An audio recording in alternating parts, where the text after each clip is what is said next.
ప్రభునందు ప్రియ పరిశుద్ధ దేవుని కుమారులారా, యేసుక్రీస్తు నామములో మీ అందరికీ వందనాలు. దేవునికి స్తోత్రాలు.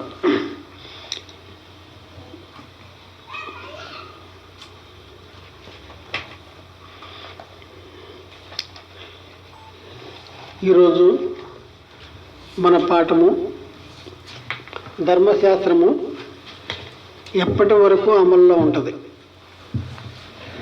ధర్మశాస్త్రం అనేది ఎప్పటి వరకు అమల్లో ఉంటుంది. కిందటి వారం మనం గతంలో ధర్మశాస్త్ర విషయంలో క్రైస్తవుల్లో గల వివాదాంశం అనేసి కొంతవరకు నేర్చుకున్నాం. ఇశ్రాయేలీలకి 2 ధర్మశాస్త్రాలు ఇచ్చాడు అనేసి, ఒకటి ఆచారయుక్తమైన ధర్మశాస్త్రం అని, 2 నైతిక చట్టం అనేసి 2 ఇచ్చాడు అనేసి చెప్తూ, ఒకటి కొట్టేశాడు, ఇంకొకటి ఉంది, అమల్లో ఉంది. అది అంటే ఈ 10 ఆజ్ఞలు అనేది నైతిక చట్టము, ఆచారయుక్తమైన బలులు, పండగలు, తర్వాత దహన బలులు, పండగలు, ఇవన్నీ నైవేద్యాలు, ఇవన్నీ కూడా ఆచారయుక్తమని ఇవి కొట్టేశాడు సిలువలో అనేసి చెప్తూ ఉన్నారు. అసలు వాస్తవానికి ఈ ధర్మశాస్త్రం అనేది ఎప్పటి వరకు అమల్లో ఉంటుంది, ఇది మనం తెలుసుకోగలిగితే మనకి చాలా వరకు చాలా సంగతులు మనకు అర్థమవుతాయి.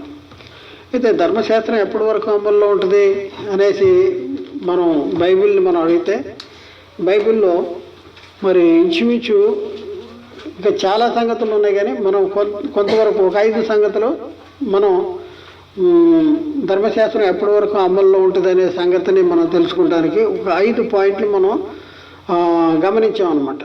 గమనించి వాటిని తెలుసుకుంటానికి ప్రయత్నం చేద్దాం. అసలు చూద్దాం చూడండి. 1, ధర్మశాస్త్రం ఎప్పటి వరకు అమల్లో ఉంటుంది అనేసి మనం పరిశీలన చేస్తే, ధర్మశాస్త్రము తండ్రి చేత నియమించబడిన దినము వచ్చే వరకు ధర్మశాస్త్రము అమల్లో ఉంటుంది. తర్వాత 2వది, ధర్మశాస్త్రము ఎప్పటి వరకు అమల్లో ఉంటుంది. మొదటిది, తండ్రి చేత నియమించబడిన దినము వచ్చే వరకు ధర్మశాస్త్రం అమల్లో ఉంటుంది అనేసి బైబిల్లో మనం గమనించాం. తండ్రి చేత నియమించబడిన దినము వచ్చే వరకు ధర్మశాస్త్రం అమల్లో ఉంటుంది. 2వది, ధర్మశాస్త్రము వాగ్దాన సంతానము వచ్చే వరకు ధర్మశాస్త్రము అమల్లో ఉంటుంది. వాగ్దాన సంతానము వచ్చే వరకు ధర్మశాస్త్రము అమల్లో ఉంటుంది. 3, ధర్మశాస్త్రం ఎప్పటి వరకు అమల్లో ఉంటుంది అనేసి మనం ప్రశ్నిస్తే, ధర్మశాస్త్రము విశ్వాసము వెల్లడి అగు వరకు అమల్లో ఉంటుంది.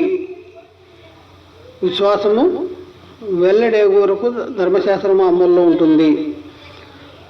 4, దిద్దుబాటు కాలము వచ్చు వరకు ధర్మశాస్త్రము అమల్లో ఉంటుంది. 4, దిద్దుబాటు కాలము వచ్చే వరకు ధర్మశాస్త్రము అమల్లో ఉంటుంది. 5వ పాయింట్, ధర్మశాస్త్రం అంతా నెరవేరు వరకు ధర్మశాస్త్రం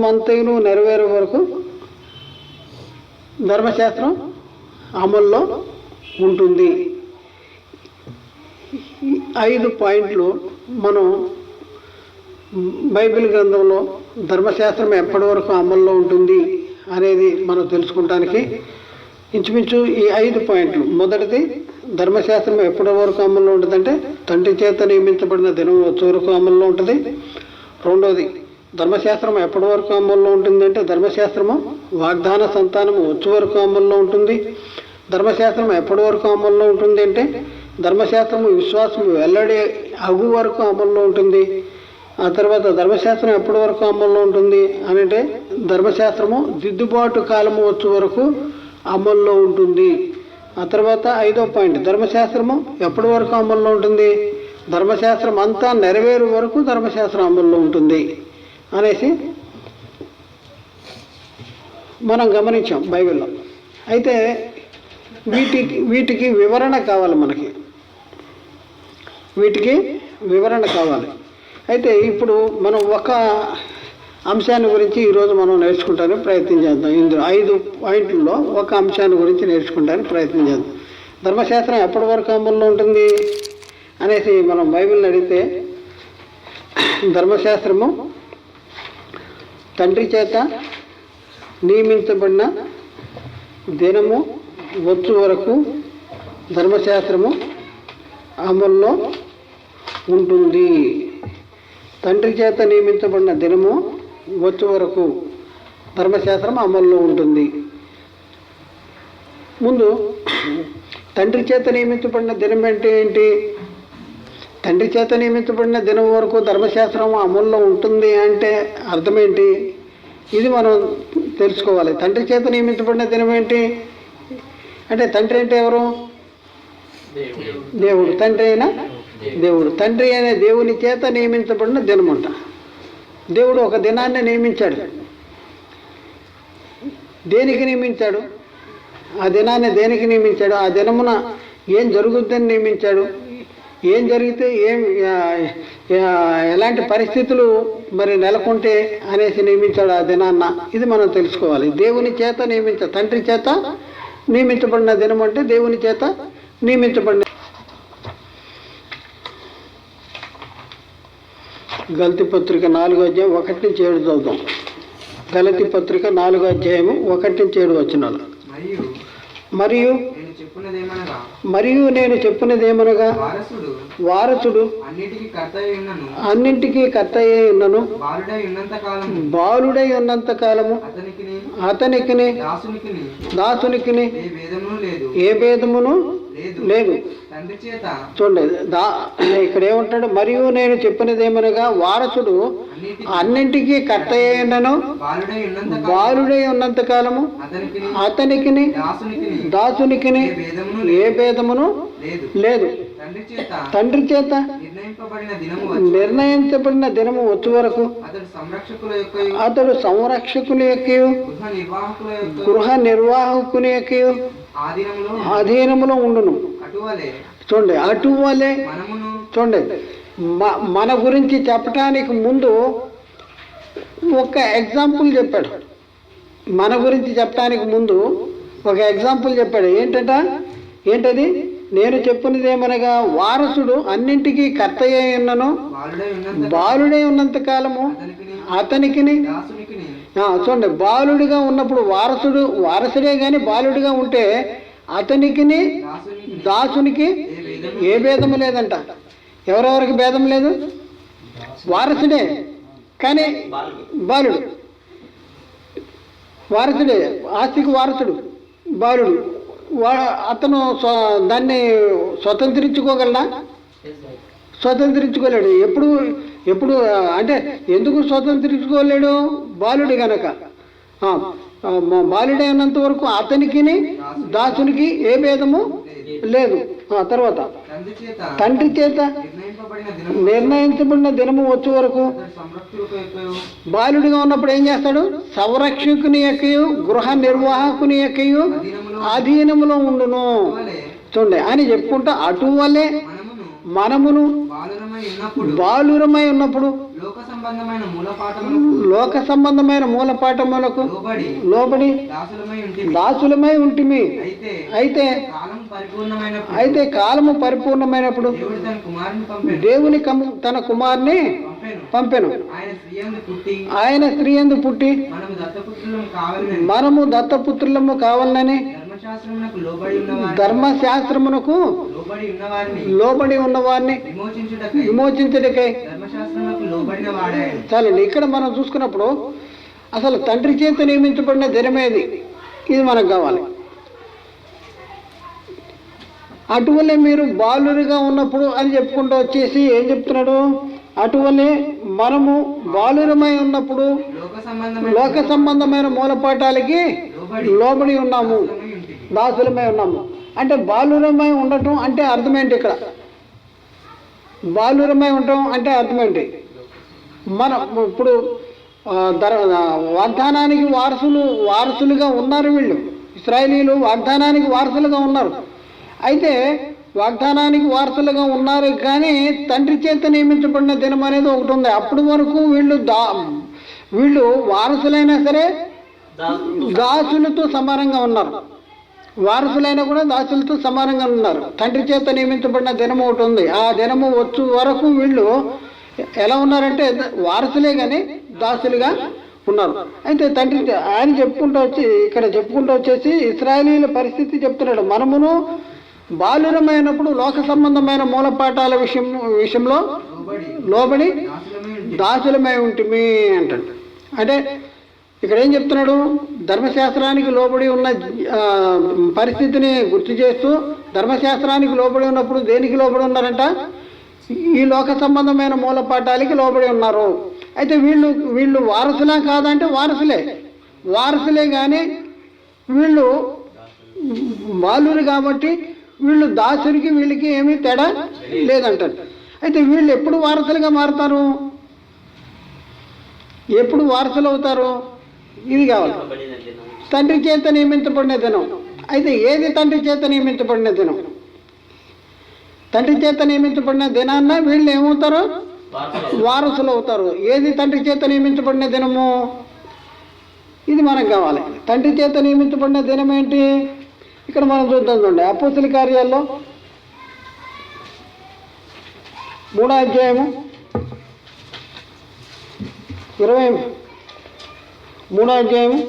23 నుంచి చూద్దాం.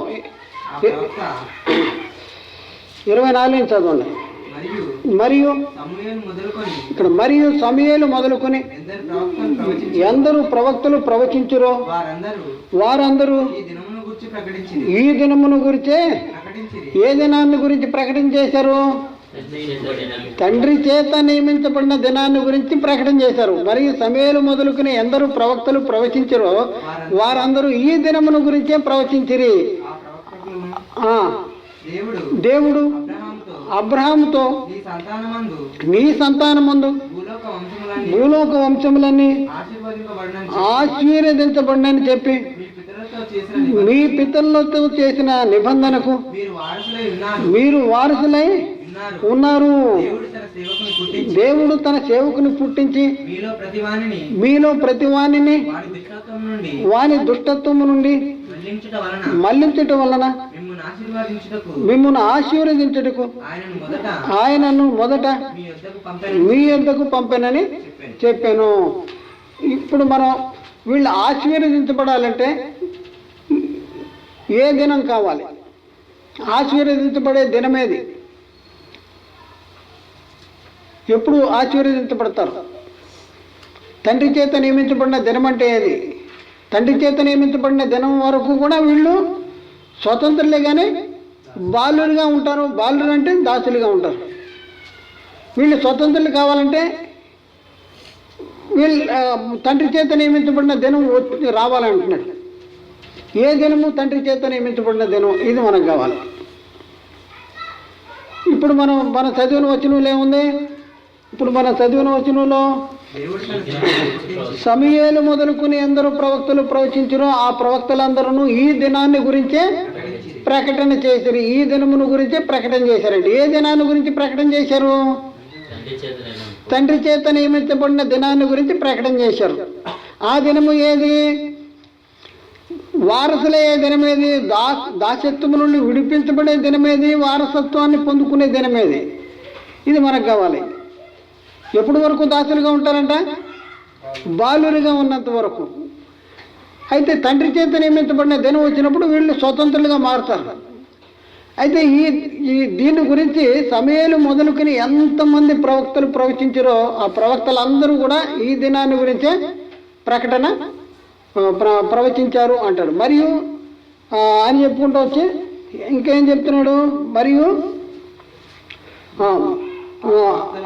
మరియు ఆ ప్రవక్తలకును దేవుడు అబ్రహాముతో నీ సంతానమందు భూలోక వంశములన్నీ ఆశీర్వదించబడినని చెప్పి మీ పితరులతో చేసిన నిబంధనకును మీరు వారసులే ఉన్నారు. ఎప్పుడు వారసులే ఉన్నారు? వారసులు అంటే మీరు ఇప్పుడు వారసులు అంటున్నాడు అక్కడ.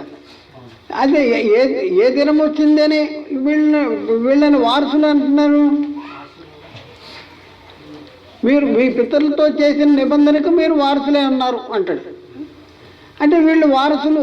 అంతకు మునుపు దాసులు, అంతకు మునుపు దాసులు. దాసులు అంటే బాలులు. వారసులే కానీ బాలులుగా ఉన్నారు. దేనికి లోబడి ఉన్నారు? ఈ లోక సంబంధమైన మూలపాఠాలకి లోబడి ఉన్నారు. దేనికి ఎవరి కింద ఎవరి సంరక్షణలో వీళ్ళు పెరిగారు? బాలురు ఎవరి సంరక్షణలో పెరుగుతారు? అక్కడ సంరక్షకుని యొక్కయు గృహ నిర్వాహకుని యొక్కయు అధీనంలో ఉన్నారు. అంటే ఇక్కడ సంరక్షకుడు, గృహ నిర్వాహకుడు ఎవరిని గురించి చెప్పబడుతుంది? అదే కదా. బాలులుగా ఉన్నప్పుడు సంరక్షకుని యొక్కయు గృహ నిర్వాహకుని యొక్కయు అధీనంలో ఉంటాం మనం. మరి తండ్రి చేత నియమించబడిన దినం వచ్చిన తర్వాత ఇక సంరక్షకుని యొక్కయు గృహ నిర్వాహకుని యొక్కయు అధీనంలో ఉండవలసిన అవసరం లేదు. అప్పుడేమవుతాడు? స్వతంత్రుడైపోతున్నాడు. స్వతంత్రుడైతే వారసుడైపోతాడు. అంతకు మునుపు లోబడి ఉండాలి. అంటే ఈ లోబడి ఉండవలసినటువంటి స్థితి నుండి స్వతంత్రుడిగా మారే దినము ఏది? ఇది మనకు కావాలి. ఆ దినము గురించి సమయాలు మొదలుకొని ఎందరో ప్రవక్తలు ప్రవచించరు. వారందరూ కూడా ఈ దినాన్ని గురించి ప్రవచించారు. అంటే ఏ దినాన్ని గురించి? ఆ దినం ఏది?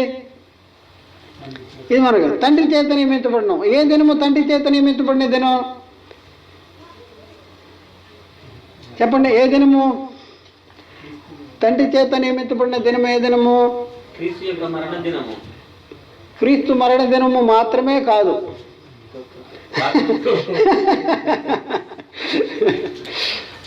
క్రీస్తు రోమా 4:25 ఏముంది? రోమా 4:25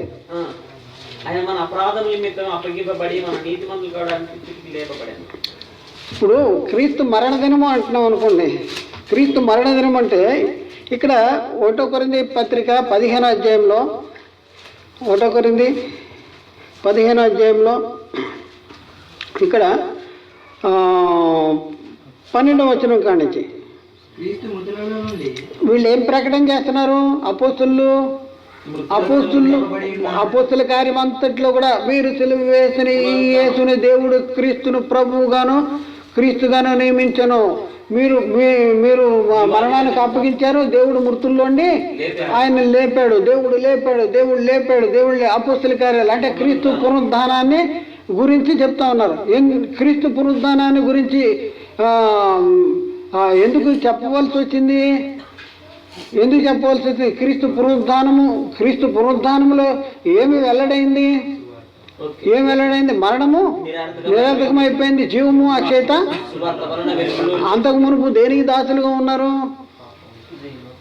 పాపానికి దాసులుగా ఉన్నారు. లేకపోతే ధర్మశాస్త్రము వల్ల కలిగే పాపానికి లోబడి ఉన్నారు.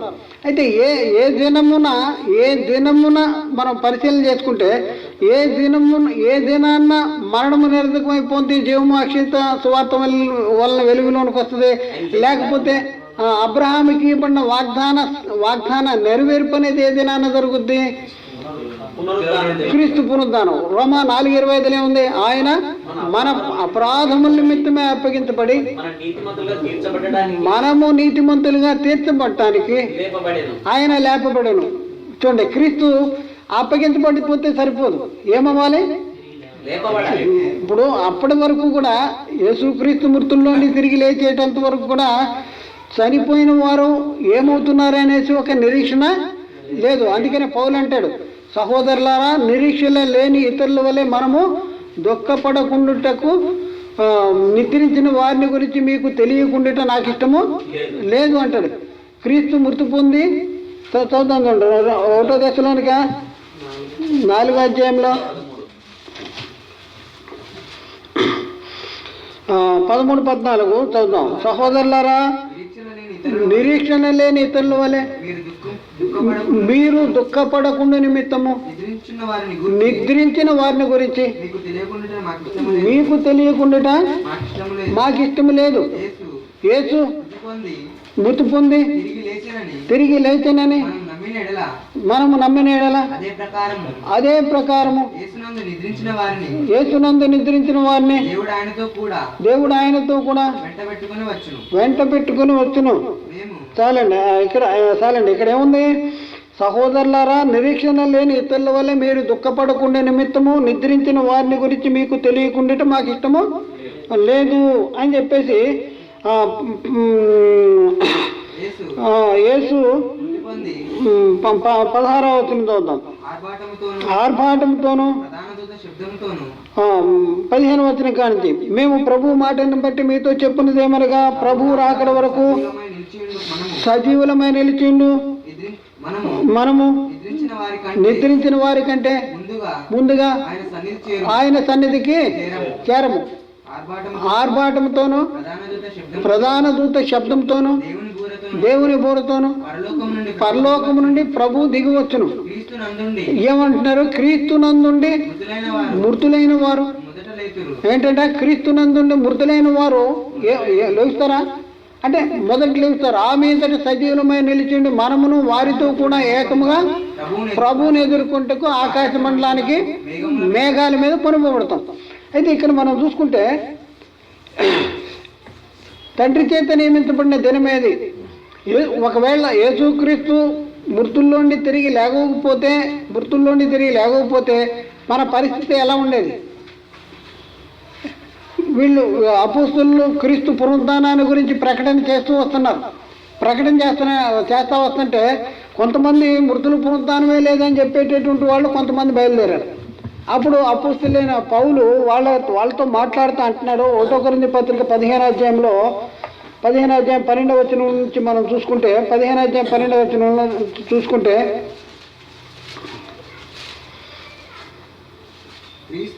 క్రీస్తు మృతులలో నుండి లేపబడి ఉన్నాడని ప్రకటించబడుతుండగా మీలో కొందరు మృతుల పునరుద్ధానము లేదని ఎట్లా చెప్పుతున్నారు?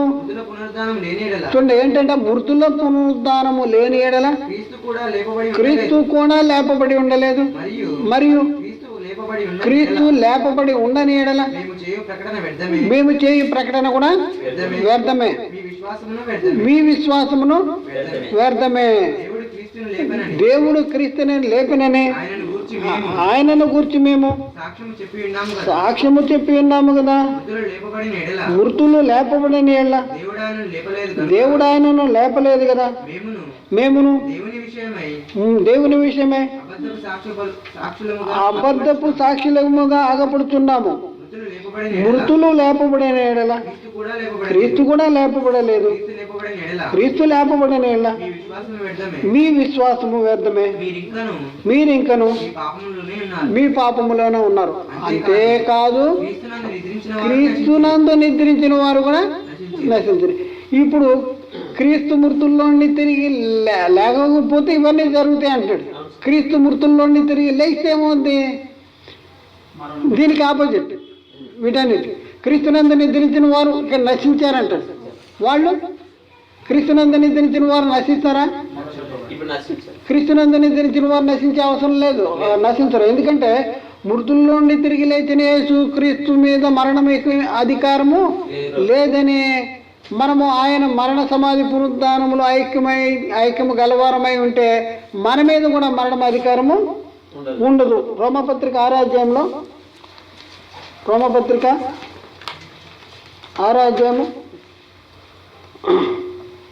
8-9 వచనాలు.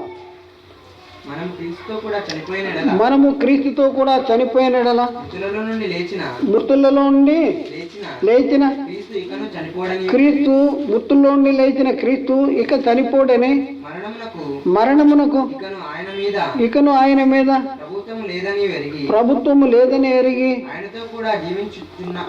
ఆయనతో కూడా జీవించుతున్నాము. ఆయనతో కూడా జీవింపచేసేటటువంటి దినము, స్వతంత్రులుగా చేసే దినము మరణము నిరర్థకము చేసే దినము, జీవము అక్షయత వెలుగులోనికి తెచ్చిన దినము. ఏ దినము? ఏ దినాన్ని గురించి దేవుడు ఏ దినాన్ని గురించి అబ్రాహాము వాగ్దానం చేశాడు? నీ సంతానమందు లోకములో ఉన్న వంశాలని ఆశీర్వదించబడితే అన్నాడు. ఆశీర్వదించబడే దినమేది? అప్పటి వరకు దేనికి దాసులుగా ఉన్నారు? పాపం ఎందుకు వచ్చింది? ఆజ్ఞ వచ్చింది గనక. ఆజ్ఞ ఉంది గనక పాపము లోకంలో ఉంది. ఆజ్ఞ లేనప్పుడు పాపము మృతము అంటాడు. మరి ఒకటి ధర్మశాస్త్రం కొట్టివేయబడటము, తద్వారా యేసుక్రీస్తు మృతి పొంది తిరిగి లేచిన లెగవటం అనేది. అంతకుముందు దాసులుగా ఉన్నారు, ఇప్పుడు స్వతంత్రులు కావాలంటే ఏం చేయాలి? అంతకుముందు దేనికి దాసులుగా ఉన్నారు? లోకం యొక్క మూలపాఠాల విషయంలో దాసులుగా ఉన్నారు. ఈ దాసులుగా ఉన్న వాళ్ళు పిల్లలుగా ఉన్నారు, పసిపిల్లలుగా ఉన్నారు. వీళ్ళు స్వతంత్రులు కావాలంటే ఏది కొట్టివేయబడాలి? ధర్మశాస్త్రం కొట్టివేయబడాలి. ఈయన మృతుల్లోనే తిరిగి లేవాలి. ఇది ప్రవక్తలందరూ కూడా దేని గురించి ప్రవచించారంట? యేసుక్రీస్తు మరణ, సమాధి, పునరుద్ధానాన్ని గురించే ప్రకటన చేశారు. అందుకనే సమయలు మొదలుకొని ఎందరూ ప్రవక్తలు ప్రవచించారో ఆ ప్రవక్తలందరూ కూడా ఈ దినాన్ని గురించే ప్రకటన చేశారు అనేసి చెప్పబడింది. ఇప్పుడు చూద్దాం చూడండి, గలతీ పత్రికలో 4వ అధ్యాయము 4వ వచనం, 5వ వచనం, 4-5 వచనాలు. అయితే కాలము పరిపూర్ణమైనప్పుడు దేవుడు తన కుమారుని పంపెను. ఆయన స్త్రీ యందు పుట్టి మనము దత్తపుత్రులము కావాలని ధర్మశాస్త్రమునకు లోబడి ఉన్నవారిని విమోచించుటకై ధర్మశాస్త్రమునకు లోబడినవాడు ధర్మశాస్త్రమునకు లోబడి ఉన్న వారిని విడిపించారు. దేనికి లోబడి ఉన్నారు? అంత మునుపు ధర్మశాస్త్రానికి, ఈ లోక సంబంధమైన మూలపాఠాల విషయంలో ధర్మశాస్త్రానికి లోబడి ఉన్నారు. ధర్మశాస్త్రము అమల్లో ఉన్నంత వరకు వీళ్ళు స్వతంత్రులే కానీ వాళ్ళు అయితే వీళ్ళు స్వతంత్రులుగా మార్చబడాలి, వారసులుగా తీర్చబడాలి అని అంటే ఏం చేయాలి? ఏది పోవాలి? ఈ దాసత్వం నుండి విడిపించబడాలి. దాసత్వం దేనికి దాసులుగా ఉన్నారు? ధర్మశాస్త్రం వలన పాపమునకు ధర్మశాస్త్రము వలన పాపమనే చెరలో వీళ్ళు బంధించబడ్డారు. ధర్మశాస్త్రం వలన పాపమనే చెరలో పడింది. వీళ్ళు పాపము నుండి విమోచించబడాలంటే ఏం చేయాలి? ధర్మశాస్త్రం నుండి విడుదల పొందాలి. అందుకని ఏమిటంటే కాలము సంపూర్ణమైనప్పుడు. ఏ కాలము సంపూర్ణమైనప్పుడు? తండ్రి చేత నియమించబడిన కాలము సంపూర్ణమైనప్పుడు. ఆ తండ్రి చేత నియమించబడిన దినము అంటే ఏంటంటే అబ్రహాముకి ఇవ్వబడిన నెరవేర్పు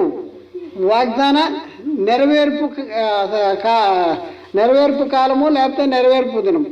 కాలము సంపూర్ణమైనప్పుడు అబ్రహాముకి ఇవ్వబడిన వాగ్దాన నెరవేర్పు కాలము. వాగ్దాన కాలం అంటే కూడా కొద్దిగా తప్పుంది. వాగ్దాన నెరవేర్పు కాలము. ఏ కాలము సంపూర్ణమైనప్పుడు? అబ్రహాముకి ఇవ్వబడిన వాగ్దాన నెరవేర్పు కాలము సంపూర్ణమైనప్పుడు దేవుడు తన కుమారుని పంపాడు. సంపూర్ణమవుతుంది, పంపాడు. ఆయన ఏం చేశాడు? ధర్మశాస్త్రమునకు లోబడి ఉన్న వారిని విడిపించడానికి ఆయన ధర్మశాస్త్రానికి లోబడిన వాడు ఆయను. చూద్దాం గలతీ పత్రికలో 3వ అధ్యాయంలో, గలతీ పత్రిక 3వ అధ్యాయం 13-14 వచనాలు. ఆత్మను గురించిన వాగ్దానము విశ్వాసము వలన మనకు లభించినట్లు అబ్రహాము పొందిన ఆశీర్వచనము క్రీస్తు యేసు ద్వారా అన్యజనులకు కలుగుటకై. చూడండి, క్రీస్తు మన కోసం శాపమై మనలను ధర్మశాస్త్రం యొక్క శాపము నుండి విమోచించను. చూడండి చాలండి, ధర్మశాస్త్రం యొక్క శాపము నుండి విమోచించబడిన దినమేది? తర్వాత మనల్ని నీతిమంతులుగా ఎప్పుడు తీర్చబడతాము? ఒకటేమో ధర్మశాస్త్రాన్ని కొట్టివేయటం, రెండోది క్రీస్తు పునరుద్ధానం. ఆయన మృతుల్లోని తిరిగి లేకపోతే మనం ఇంకా ఎక్కడ ఉంటాము? ఇంకా పాపములో ఉంటాము. అంతేకాదు క్రీస్తునందు నిద్రించిన వారు కూడా నశించిరి అంటాడు. కాబట్టి ఇప్పుడు యేసుక్రీస్తు మృతుల్లోని తిరిగి లేచిన ఆ దినమున ఏం జరిగింది అని అంటే మనకి విమోచన అనగా పాప క్షమాపణ, తర్వాత మరణము నిరర్థకం అవటం. ఎందుకంటే యేసు మృతుల్లోని తిరిగి లేచిన వాళ్ళం ప్రథమ ఫలం ఎవరు? క్రీస్తు. అంతకు మునుపు చనిపోయిన వారు ఏమవుతారనేది ఒక నిరీక్షణ ఉండేది కాదు. అయితే యేసుక్రీస్తు ద్వారా ఒక జీవముతో కూడిన నిరీక్షణ అనేది మనకి వచ్చిందనమాట. కాబట్టి ఇప్పుడు ఉన్న పరిస్థితుల్లో మనం ఆలోచించుకుంటే ఏది తండ్రి చేత నియమించబడిన దినము? ఒకటి ధర్మశాస్త్రాన్ని నుంచి విడుదల పొందటం, రెండోది ఏంటి? క్రీస్తు మృతుల్లో నుండి తిరిగి లేవటం. ధర్మశాస్త్రానికి విడుదల పొందటం అనేది ఏంటంటే మన అపరాధాల నిమిత్తము అప్పగించబడ్డాడు, ధర్మశాస్త్రం కొట్టేశాడు. మరి యేసుక్రీస్తు తిరిగి లేకపోతే కొట్టేశాడు కానీ అసలు క్రీస్తు లేవలేదనుకోండి, అప్పుడేమవుద్ది? ధర్మశాస్త్రం కొట్టేసినా క్రీస్తు లేకపోతే ఏమవుద్ది? నీతి వస్తుందా? నీతి రాదు. ఒకవేళ కొట్టేసినా కూడా నీతి రాదు. ఇప్పుడు ఏది తండ్రి చేత నియమించబడినదిను? తిరిగి లేపబడదు. సమయాలు మొదలుకొని అందరూ ప్రవక్తలు ప్రవచించారు. ఆ ప్రవక్తలందరూ కూడా దేని గురించి ప్రవచించారు? క్రీస్తు మృతుల పునరుద్ధానాన్ని గురించి ప్రవచించారు. యేసుక్రీస్తు మృతుల పునరుద్ధానాన్ని గురించే ప్రవచించారు. ఇక్కడ మనం చూసుకుంటే చూద్దాం చూడండి. ఎక్కడంటే 20 అపోస్తల కార్యాలు 28వ అధ్యాయము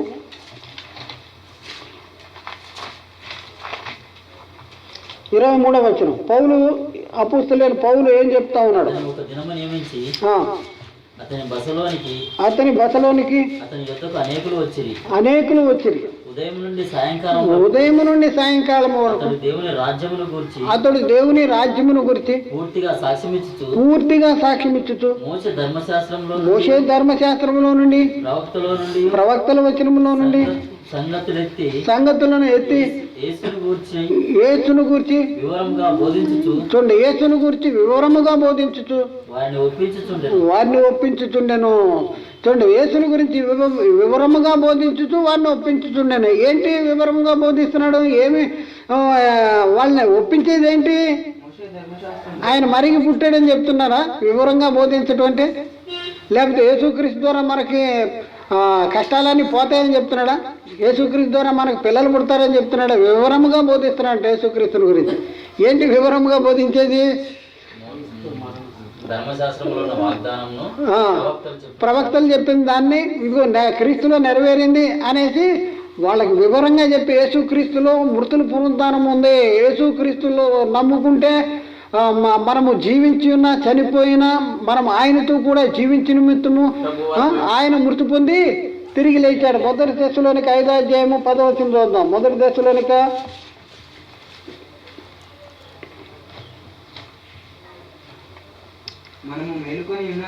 మనము మేలుకొని ఉన్నను నిద్రపోతున్నాను తనతో కూడా జీవించు నిమిత్తము ఆయన మన కొరకు మృతి పొందిన. మనం మేలుకొని ఉన్నా జీవించిన మనము ఆయనతో కూడా జీవించిన నిమిత్తము మన కోసం ఆయన మృతి పొందాడు అని చెప్తాం.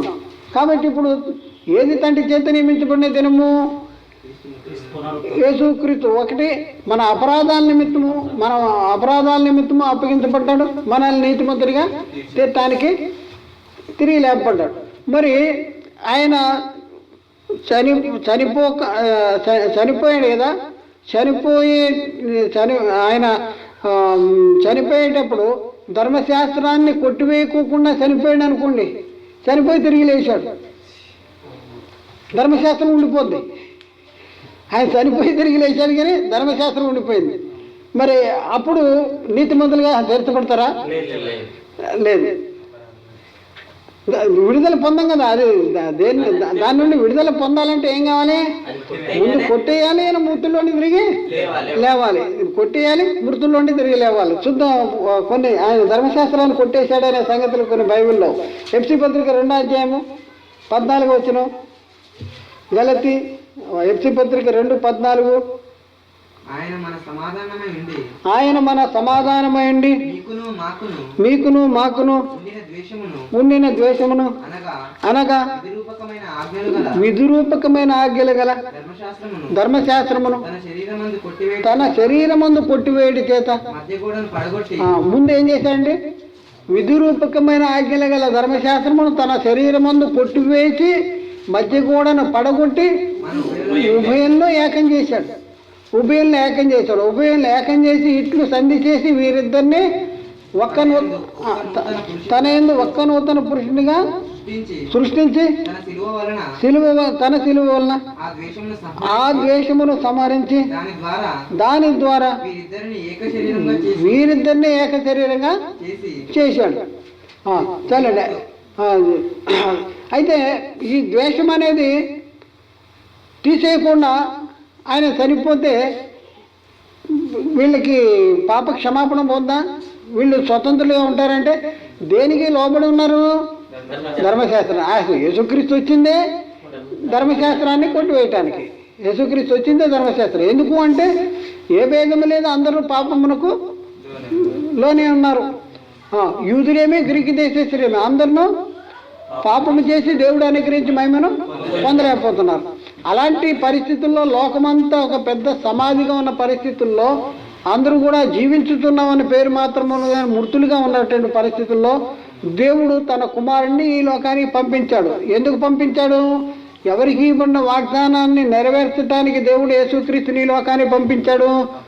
అబ్రహాముకి ఇవ్వబడినటువంటి వాగ్దాన నెరవేర్పుగా దేవుడు యేసుక్రీస్తు వారిని అబ్రహాముకి మరలా దావీదుకి ఇవ్వబడిన వాగ్దానం. ఇక్కడ మనం చూసుకుంటే అబ్రహాముకి ఇవ్వబడిన వాగ్దానం నీ సంతానమందు లోకంలో ఉన్న వంశాలన్నీ ఆశీర్వదించబడతాయి అనేసి దేవుడు అబ్రహాముకు వాగ్దానం చేశాడు. కాబట్టి కాలము సంపూర్ణమైనప్పుడు దేవుడు తన కుమారుని పంపాడు.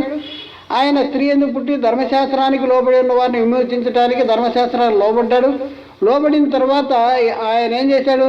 ధర్మశాస్త్రాన్ని అనుసరించి ధర్మశాస్త్రాన్ని కొట్టివేసి ఆ తర్వాత మనల్ని ఏం చేశాడు? ధర్మశాస్త్రానికి కొట్టివేయటం ద్వారా స్వతంత్రులుగా చేశాడు. చూద్దాం. స్వతంత్రులు ఎప్పుడు స్వతంత్రులు అవుతారు? ధర్మశాస్త్రం అమల్లో ఉంటే స్వతంత్రులు అవుతారా? ధర్మశాస్త్రాన్ని కొట్టివేస్తే స్వతంత్రులు అవుతారా అనేసి మనం అంటే ధర్మశాస్త్రం కొట్టివేయబడితేనే స్వతంత్రులు అవుతారు, కానీ ధర్మశాస్త్రం అమల్లో ఉన్న కాలంలో స్వతంత్రులు అవటం అనేది జరగదు. గల్తీ పత్రిక 4వ అధ్యాయంలో 6-7 వచనాలు. మరియు మీరు కుమారులై ఉన్నందున నాయన తండ్రి అని మొరపెట్టు తన కుమారుని ఆత్మను దేవుడు మన హృదయంలోనికి పంపెను. కాబట్టి నీవిక దాసుడువు కావు, కుమారుడవైతే దేవుని ద్వారా వారసుడు. చూడండి, ఎప్పుడు కుమారులు అవుతాము? ఎప్పుడు దాసత్వం నుండి విడిపించబడతాము అంటే ధర్మశాస్త్రం నుండి విడిపించబడాలి. ఇప్పుడు యూదులు ఏమి గ్రీకు దేశంలో అందరూ కూడా యూదులు అంటే ధర్మశాస్త్రం కలిగిన వారు. ధర్మశాస్త్ర అనుసారంగా వాళ్ళు జీవించకపోతే వాళ్ళు పాపులుగా మారుతున్నారు, వాళ్ళు పాపులుగా తీర్చబడుతున్నారు. ధర్మశాస్త్రము లేని అన్ని జనులేమో ధర్మశాస్త్రము లేకపోయినా కూడా ధర్మశాస్త్రము లో ఉన్నటువంటి విధులకి సంబంధించిన క్రియలు వీళ్ళకి జరిగించకపోవటం వలన వీళ్ళు కూడా శాపగ్రస్తులుగా, ఇప్పుడు ఏ భేదం లేదు, అందరూ పాపులుగా తీర్చబడుతున్నారు. అయితే ఇక్కడే ఉంటున్నాడు. ఇక్కడ మనం చూసుకున్నప్పుడు మరియు మీరు కుమారులై ఉన్నందున నాయన తండ్రి అని మొరపెట్టి తన కుమారుని ఆత్మను దేవుడు మన హృదయంలో. ఎప్పుడు కుమారులు అవుతారు? ఎప్పుడు స్వతంత్రులు అవుతారు? దేని నుండి విడుదల పొందితే స్వతంత్రులు అవుతారు?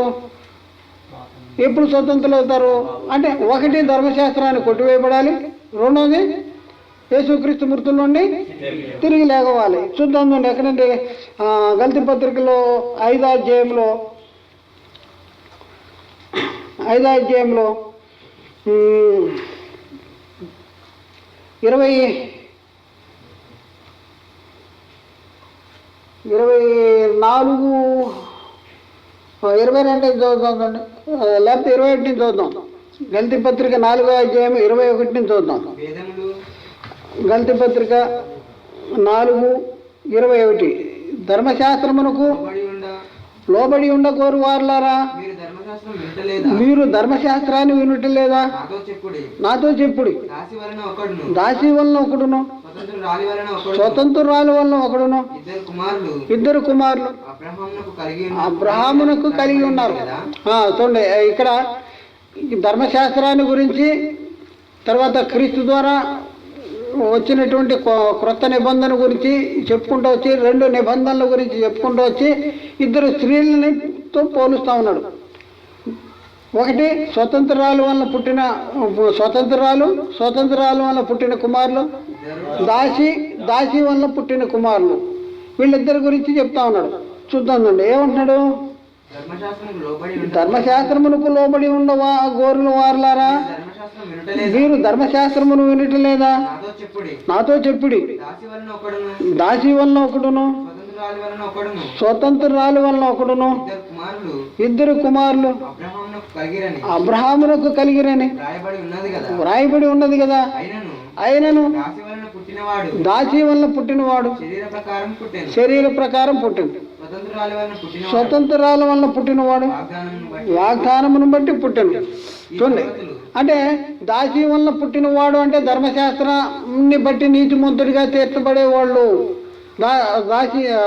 దాసి వలన పుట్టినవారంటే ధర్మశాస్త్రానికి లోబడి ఉన్నవారు. దాని గురించి స్వతంత్రాలు అంటే వాళ్ళెవరు? 2వ నిబంధన లేకపోతే క్రీస్తు ద్వారా అనుగ్రహించబడినటువంటి క్రొత్త నిబంధన. ఇక్కడ అందుకనే చెప్తాడు ఈ సంగతులు 24వ వచనం, అలంకార రూపకముగా చెప్పబడి ఉన్నవి. ఈ స్త్రీలు 2 నిబంధనలే ఉన్నారు. ఈ 2 నిబంధనలు, ఈ స్త్రీలు 2 నిబంధనలు అంటారు. ఈ స్త్రీలు 2 నిబంధనలు అంటే అర్థం ఏంటి? ఈ స్త్రీలను ఎవరితో పోలుస్తున్నాడు? ఇప్పుడు వాగ్దానం వల్ల పుట్టింది ఎవరు? స్వతంత్రాల వల్ల పుట్టిన వాళ్ళు. స్వతంత్రాల వల్ల పుట్టిన వాళ్ళు, వాగ్దానం వల్ల పుట్టిన వాళ్ళు. దాసి వల్ల పుట్టిన వాళ్ళు శరీర ప్రకారం పుట్టిన వాళ్ళు అని చెప్పుకుంటూ వచ్చి ఈ స్త్రీలు 2 నిబంధనలు ఉన్నారంట. 2 నిబంధనలు, శరీర ప్రకారం పుట్టినోళ్ళు, వాగ్దాన ప్రకారం పుట్టినోళ్ళు అనే చెప్పుకుంటూ వచ్చి ఎవరు ధర్మశాస్త్ర సంబంధులు ఎవరు, లేకపోతే క్రీస్తు సంబంధులు ఎవరు అని చెప్పుకుంటారు, లేకపోతే వాగ్దాన సంబంధులు ఎవరు, లేకపోతే క్రీస్తు సంబంధులు ఎవరు అని చెప్పుకుంటానికి ఇక్కడ ఈ స్త్రీలు 2 నిబంధనలు ఉన్నారు అని చెప్తున్నాడు. వాటిలో ఒకటి సీనాయి కొండ సంబంధమైనదై దాస్యములో ఉండుటకు. చూడండి, దాస్యములో ఉండటానికి పిల్లలకు అనేది ఎవరు? దాస్యములో ఉండటానికి పిల్లలకు అనేది ఎవరు అంటే ఇది హగరు అంటాడు. 2 స్త్రీలు. ఇది దేనికి సంబంధించింది? సీనాయి కొండకు సంబంధించినదై అంటాడు. సీనాయి కొండకు సంబంధించింది హగరంట. సీనాయి కొండ దగ్గర ఇచ్చిన నిబంధన ఏది? మొదటి నిబంధన, పాత నిబంధన. దీన్ని దేనితో పోల్చాడు? హగర్తో పోసాడు. హగరు స్వతంత్ర వాళ్ళ దాసియా అంటే దాసికి పుట్టిన పిల్లలు వారసులు అవుతారా? దాసులు అవుతారు అని చెప్పుకుంటూ వచ్చి ఇంకా కింద చెప్తున్నాడు. ఈ అగరు అన్నది అరేబియా దేశంలో ఉన్న సీనాయి కొండ. అంటే సీనాయి కొండ, ఇక్కడ అగరు సీనాయి కొండ అంటే అర్థం ఏంటంటే, సీనాయి కొండ అంటే ధర్మశాస్త్రం. ఇక్కడ ధర్మశాస్త్రాన్ని గురించి చెప్తున్నాడు అనమాట. తర్వాత ఈ ప్రస్తుతమందున్న యెరూషలేము దాని పిల్లలతో కూడా దాస్యమందున్నది గనక ఆ నిబంధన దానికి దీటై ఉన్నది. అయితే పైనున్న యెరూషలేము అనేది స్వతంత్రంగా ఉన్నది. అది మనకి సీనాయికుండా దాస్యము. ఇక పైన యెరూషలేము స్వతంత్రంగా, అది మనకి తల్లి అంటాడు. అది మనకి తల్లి. తర్వాత 28వ వచనం, సహోదరులారా మనము ఇస్సాకు వలె వాగ్దానమును బట్టి పుట్టిన కుమారులమై ఉన్నాము. మనం ఎలాంటి కుమారులం అంటాం? వాగ్దానాన్ని బట్టి, ఇస్సాకు వలె వాగ్దానాన్ని బట్టి పుట్టిన కుమారులమై ఉన్నాము. చూడండి, మరి హగరికి పుట్టిన కుమారులు దాస్యానికి. అంటే ఈ హగరు దేనికి సంబంధించింది? హగరు దేనికి సంబంధించి? సీనాయి కొండకి సంబంధించింది. అంటే హగరు సీనాయి కొండకి సంబంధించింది అంటే అర్థం ఏంటి? సీనాయి కొండ అంటే దేన్ని సూచిస్తుంది? ధర్మశాస్త్రాన్ని సూచిస్తుంది. అంటే ధర్మశాస్త్ర సంబంధులు ఎవరు? దాసులు. దాసులు ఎప్పుడు దాసులుగానే ఉంటారు, వాళ్ళు స్వతంత్రులు కాలేరు. అయితే మనం ఎలాంటి వాళ్ళమంట? ఇస్సాకు వలె వాగ్దానమును బట్టి పుట్టిన కుమారులమే అన్నాము. అప్పుడు శరీరమును బట్టి పుట్టినవాడు ఆత్మను బట్టి పుట్టిన వాడిని ఎలాగో హింస పెట్టినో ఇప్పుడును అలాగే జరుగుతున్నది. ఇందును గూర్చి లేఖనమేమి చెప్పుతున్నది? దాసిని దాని కుమారుని ఏం చేయాలండి? దాసి దాని కుమారుని ఎల్లగొట్టుము. దాసి కుమారుడు స్వతంత్రాలి కుమారుతో స్వతంత్రాలి కుమారుతో పాటు వారసుడై ఉండడు. దాసి కుమారుడు స్వతంత్రాల కుమారుతో వారసుడే ఉండడు. కాబట్టి ఏం చేయాలి? దాసి దాని కుమారుని ఏం చేయాలి? ఎల్లగొట్టాలి. ఏది దాసి దాని కుమారులు? దాసి ధర్మశాస్త్ర సంబంధం వాళ్ళు దాన్ని విడిచిపెట్టాలి.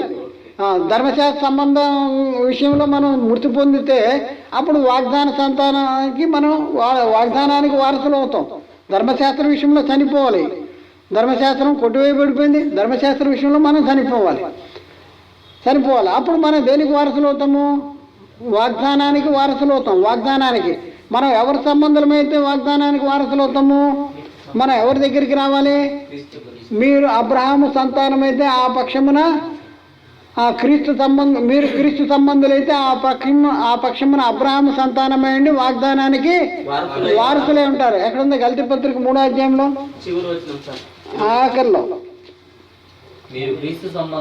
మీరు క్రీస్తు సంబంధులైతే ఆ పక్షమందు అబ్రహాము యొక్క సంతానమైండి వాగ్దాన ప్రకారము వారసులే. మీరు క్రీస్తు సంబంధులైతే అబ్రహాము యొక్క సంతానమైండి వాగ్దాన ప్రకారం వారసులేండి. క్రీస్తు సంబంధులు అయితే అంటాడు. క్రీస్తు సంబంధులు అయితే అంటే మనము దాసీ కుమారులుగా ఉండాలా, లేకపోతే వాగ్దానాన్ని బట్టి స్వతంత్రాల కుమారులుగా ఉండాలా? స్వతంత్రాల కుమారులుగానే ఉండాలి. అందుకనే గలతీ 5వ వచనంలో ఏం చెప్తున్నాడు అనేది చాలా స్పష్టంగా అక్కడ రాయబడి ఉంది. గలతీ 5లో 1 నుంచి ఈ స్వాతంత్రము అనుగ్రహించి క్రీస్తు మనలను ఈ స్వాతంత్రమును అనుగ్రహించి క్రీస్తు మనలను ఏం చేశాడు? స్వతంత్రులుగా చేసినాడు. యేసుక్రీస్తు మనకి స్వతంత్రం అనేది ఎప్పుడు వచ్చింది? స్వతంత్రం, దేశానికి స్వతంత్రం ఎప్పుడు వచ్చిందని చెప్తారు. మనకి స్వతంత్రం ఎప్పుడు వచ్చిందంటే మనకి తెలియదు. నిజంగా మనకి ఎంత చూడండి, మనకి స్వతంత్రం ఎప్పుడు వచ్చింది అని అంటే ఏమో స్వాతంత్రం. బైబిల్ ఏం చెప్తుంది? ఏం చెప్తుంది? ఈ స్వాతంత్రమును అనుగ్రహించి క్రీస్తు మనలను స్వతంత్రులుగా చేస్తున్నాడు. కాబట్టి మీరు స్థిరముగా నిలిచి మరల దాస్యమును కాడి కింద చిక్కుకొనకుడి. క్రీస్తు స్వతంత్రులుగా చేశాడు. ఎప్పుడు స్వతంత్రులు అవుతారు? ఎందుకు దాసులుగా ఉన్నారు? ఎందుకు బానిసలుగా ఉన్నారు? ఎందుకు దేని చేత బంధించబడి ఉన్నారు? దేని నుండి విడుదల అనేది మన యేసుక్రీస్తు ద్వారా దేని నుండి విడుదల మనకి కలిగింది? దేని నుంచి విడుదల కలిగింది? దేని నుంచి? పాపము నుండి శాపము నుండి విడుదల కలిగింది. ధర్మశాస్త్రాన్ని కొట్టివేయటం ద్వారా పాపము నుండి శాపము నుండి విడుదల అనేది మనకు కలిగింది. చూద్దాం. స్వతంత్రులుగా తెచ్చాడంట. గలతీ 5:1 చదవండి. క్రీస్తు మనలను ఈ స్వాతంత్రమును అనుగ్రహించి క్రీస్తు మనలను స్వాతంత్రులుగా చేస్తున్నాడు. కాబట్టి మీరు స్థిరముగా నిలిచి మరలా దాస్యమును కాడి కింద. ఇప్పుడు దాస్యమైన కాడి కింద చిక్కుకొనకడంటే దేనికి లోబడి ఉండొద్దని అంటున్నాడు? మళ్ళీ ధర్మశాస్త్రానికి లోబడి ఉంటారేమో అని చెప్తా ఉండే 4వ వచనంలో 5వ అధ్యాయం 4వ వచనంలో ఏమంటున్నాడు? మీలో ధర్మశాస్త్రము వలన నీతిమంతులని తీర్చబడి వారెవరో వారు క్రీస్తులో నుండి బొత్తిగా వేరు చేయబడి ఉన్నారు, కృపలో నుండి తొలగిపోయి ఉన్నారు. చూడండి, చాలండి. మీరు దేనికి దాసులుగా లేరు? దేని నుండి విడుదల పొందితిరి? ఎందుకు స్వతంత్రులుగా చేయబడ్డారు అంటే ధర్మశాస్త్రం విడుదల పొందారు. మరి ధర్మశాస్త్రాన్ని కొట్టివేసి రెండోది క్రీస్తు మృతుల నుండి తిరిగి లేవటం వలన అంటే దేవుని చేత తండ్రి చేత నియమించబడిన దినమేది యేసుక్రీస్తు పునరుద్ధానం. యేసుక్రీస్తు పునరుద్ధానం దినాన్ని గురించి చూద్దాం. చూడండి ఇక్కడ గలతీ పత్రిక 5వ అధ్యాయంలో 13వ వచనంలో, గలతీ 5:13, మీరు స్వతంత్రులుగా ఉండటకు పిలువబడితిరి, అయితే ఒక మాట ఆ స్వాతంత్ర్యమును శారీరక క్రియలకు హేతువు చేసుకొనక ప్రేమ కలిగిన వారే ఒకరినొకడు సహోదరులారా మీరు స్వతంత్రులుగా ఉండటానికి పిలువబడ్డారు అంటాడు. స్వతంత్రులుగా ఉండటానికి మీరు బాలురు కాదు, దాసులుగా ఉండటానికి. మీరు గృహ నిర్వాహకుని యొక్క సంరక్షకుని యొక్క అధీనంలో ఉండటానికి మిమ్మల్ని పిలవలేదు. అంటే దేనికో బానిసలుగా దాసులుగా దేనికి లోబడి జీవించడానికి మన ఆయన పిలవలేదు, మనం స్వతంత్రులుగా ఉండటానికి పిలిచాడు. చూద్దాం గలతీ 5:18 చూద్దాం. గలతీ పత్రిక 5వ అధ్యాయం 18వ వచనం, మీరు ఆత్మచేత నడిపించబడిన ధర్మశాస్త్రమునకు లోనైన వారు కారు. దేని చేత నడిపించబడాలి? ఆత్మచేత నడిపించబడిన ధర్మశాస్త్రానికి లోనైన వారు కాదు అంటాడు. ఇప్పుడు ధర్మశాస్త్రానికి లోనే జీవించాలా? ధర్మశాస్త్రం ఒకవేళ ధర్మశాస్త్రం ఇంకా అమల్లో ఉంది అంటే మనము బాలులమా స్వతంత్రులమా? మనం దేనికి లోబడి ఉంటాము? సంరక్షకుని యొక్క గృహ నిర్వాహకుని యొక్క అధీనంలో ఉంటాం. మనము స్వతంత్రులు, మనము వారసులమైనా కూడా అన్నింటికీ మనం కర్తలమైన మనం వారసులమైనా కూడా దాన్ని స్వతంత్రించుకోవడానికి వీల్లేదు. అయితే మనము స్వతంత్రం ఎప్పుడు అవుతున్నాము? ఒకటి ధర్మశాస్త్రం కొట్టివేయబడాలి, తర్వాత యేసుక్రీస్తు తిరిగి మృతుల నుండి తిరిగి లేపబడాలి. చూద్దామండి రోమపత్రిక 7వ అధ్యాయంలో 7వ అధ్యాయము 6వ వచనం. రోమ 7:6, ఇప్పుడైతే దేని చేత నిర్బంధించబడితమో దాని విషయమే చనిపోయిన వారమే. చూడండి ఏం చేయాలంట? ఇప్పుడైతే దేని చేత నిర్బంధించబడితమో దాని విషయమే ఏమవ్వాలంట? చనిపోవాలి. అంటే ధర్మశాస్త్రం విషయంలో ఏమవ్వాలి? మనం చనిపోవాలి. దాని విషయంలో ఇప్పుడైతే దేని చేత నిర్బంధించబడితమో దాని విషయంలో చనిపోయిన వారమై ధర్మశాస్త్రము నుండి చూడండి, ధర్మశాస్త్రము నుండి విడుదల పొందాలంటే ఏం చేయాలి? ధర్మశాస్త్ర విషయంలో చనిపోవాలి. ఆ విడుదల పొందితే గనక మనము అక్షరానుసారమైన ప్రాచీన స్థితి గలవారము గాక ఆత్మానుసారమైన నవీన స్థితి గలవారమై జీవించు సేవ చేయుచున్నాము అంటాడు. ఇప్పుడు మనం దేని నుంచి ఇప్పుడైతే దేని చేత నిర్బంధించబడుతామో దాని నుండి విడుదల కలుగుతుంది. దేని చేత నిర్బంధించబడ్డారంట? ధర్మశాస్త్రం. దాని నుండి. కాబట్టి ఇప్పుడు ధర్మశాస్త్రానికి లోబడి ఉండవలసినటువంటి అవసరము లేదు. ధర్మశాస్త్రం ఇప్పుడు అమల్లో లేదు. ధర్మశాస్త్రాన్ని యేసుక్రీస్తు సిలువలో కొట్టేశాడు. కొట్టివేయటం వల్లనే మనం ధర్మశాస్త్రం నుండి విడుదల పొందాం. అయితే ఇప్పుడున్న పరిస్థితుల్లో మనం ఏం చేయాలి? ధర్మశాస్త్రం విషయంలో మనం ఏం చేయాలి? చనిపోవాలి అంటాడు. ధర్మశాస్త్రం విషయంలో మనం చనిపోవాలి. చనిపోతేనే క్రీస్తు దగ్గరికి మనం రాగలం. ధర్మశాస్త్రం ఇంకా అమల్లో ఉందంటే క్రీస్తు ద్వారా వచ్చే ఆశీర్వాదాలు నీకేవి కూడా రావు. అందుకనే అంటాడు, ఇంకా ధర్మశాస్త్రం వల్ల నీతిమంతులుగా తీర్చబడి వారెవరో వారు క్రీస్తు నుండి బొత్తిగా వేరు చేయబడతారు, కృపలో నుండి తొలగిపోతారు అనేసి చెప్తా ఉన్నాడు. కాబట్టి ఇప్పుడు ఉన్న పరిస్థితుల్లో మనము కుమారులమా దాసులమా? కుమారుడు అంటే అర్థం ఏంటి? కుమారుడు అనగా వారసుడు. ధర్మశాస్త్రం యేసుక్రీస్తు ఎప్పుడైతే కొట్టేసిన తర్వాత దాని నుండి విడుదల పొందామో, ఆ తర్వాత క్రీస్తు మృతుల్లో తిరిగి లేచాడు. లేవటంతో జీవంతో కూడిన నిరీక్షణ ఆయన వెలుగులోని తీసుకొచ్చాడు. ఇప్పుడు మనం క్రీస్తు దగ్గరికి వచ్చిన మనము కుమారులమా దాసులమా? అంటే దాసులము కాదు, కుమారులమే. చూద్దాం చూడండి గలతీ పత్రిక 4వ అధ్యాయము 6-7 వచనాలు. మరియు మీరు కుమారులైనందున నాయనా తండ్రి ఆను మొరపెట్టు తన కుమారుని ఆత్మను దేవుడు మన హృదయంలోనికి పంపెను. కాబట్టి నీవు ఇక దాసుడువు కాదు, కుమారుడివైతే దేవుని ద్వారా వారసుడు. చూడండి, మనం కుమారుడివైతే వారసుడు అవుతాం, మనం కుమారులమైతే వారసుడు. కాబట్టి నీవు ఇక దాసుడు కాదు, కుమారుడివే. కుమారుడు అయితే దేవుని ద్వారా వారసుడు. ఎందుకు జరిగింది? ఇప్పుడు మనం కుమారులుగా మార్చబడ్డాము. ఎందుకు కుమారులుగా మార్చబడ్డాము అని అంటే, ఇక్కడ మనం చూస్తే రోమపత్రిక 8:1-2 క్రీస్తు యేసునందు జీవమునిచ్చు ఆత్మ యొక్క నియమము పాప మరణ నియమముల నుండి నన్ను విడిపించెను అంటాడు. ఎట్లనగా ధర్మశాస్త్రము దేనిని చేయజాలకపోయినా దాన్ని దేవుడు చేశాడు. అంటే కాబట్టి ఇప్పుడు ధర్మశాస్త్రము ఏదైతే చేయలేకపోయిందో దాన్ని దేవుడు చేశాడు. కాబట్టి ఇప్పుడు ఏంటి? ఇప్పుడున్న పరిస్థితుల్లో క్రీస్తు యేసునందున్న ఉన్నవారు ఏ శిక్ష విధి లేదు. ఎందుకు? క్రీస్తు యేసునందు జీవమునిచ్చే ఆత్మ యొక్క నియమము పాప మరణ నియమము నుండి నన్ను విడిపించి. ఏది పాప మరణ నియమము? ధర్మశాస్త్రం. ఇప్పుడు దేని నుండి విడుదల పొందాము? ధర్మశాస్త్రం నుండి విడుదల పొందాము. అంటే యేసుక్రీస్తు శిలువ మరణ పునరుద్ధానం. ఇప్పుడు అపోస్తులు ప్రకటన చేసింది ఆయన మన పాపాల నిమిత్తం అప్పగించబడ్డాడు, మనల్ని నీతిమంతులుగా తీర్చడానికి తిరిగి లేపబడ్డాడు. అంటే దేవుడు అబ్రహాంకి చేసిన వాగ్దాన నెరవేర్పు అనేది ఫైనల్గా ఎప్పుడు జరిగింది? క్రీస్తు పునరుద్ధానంలో జరిగింది.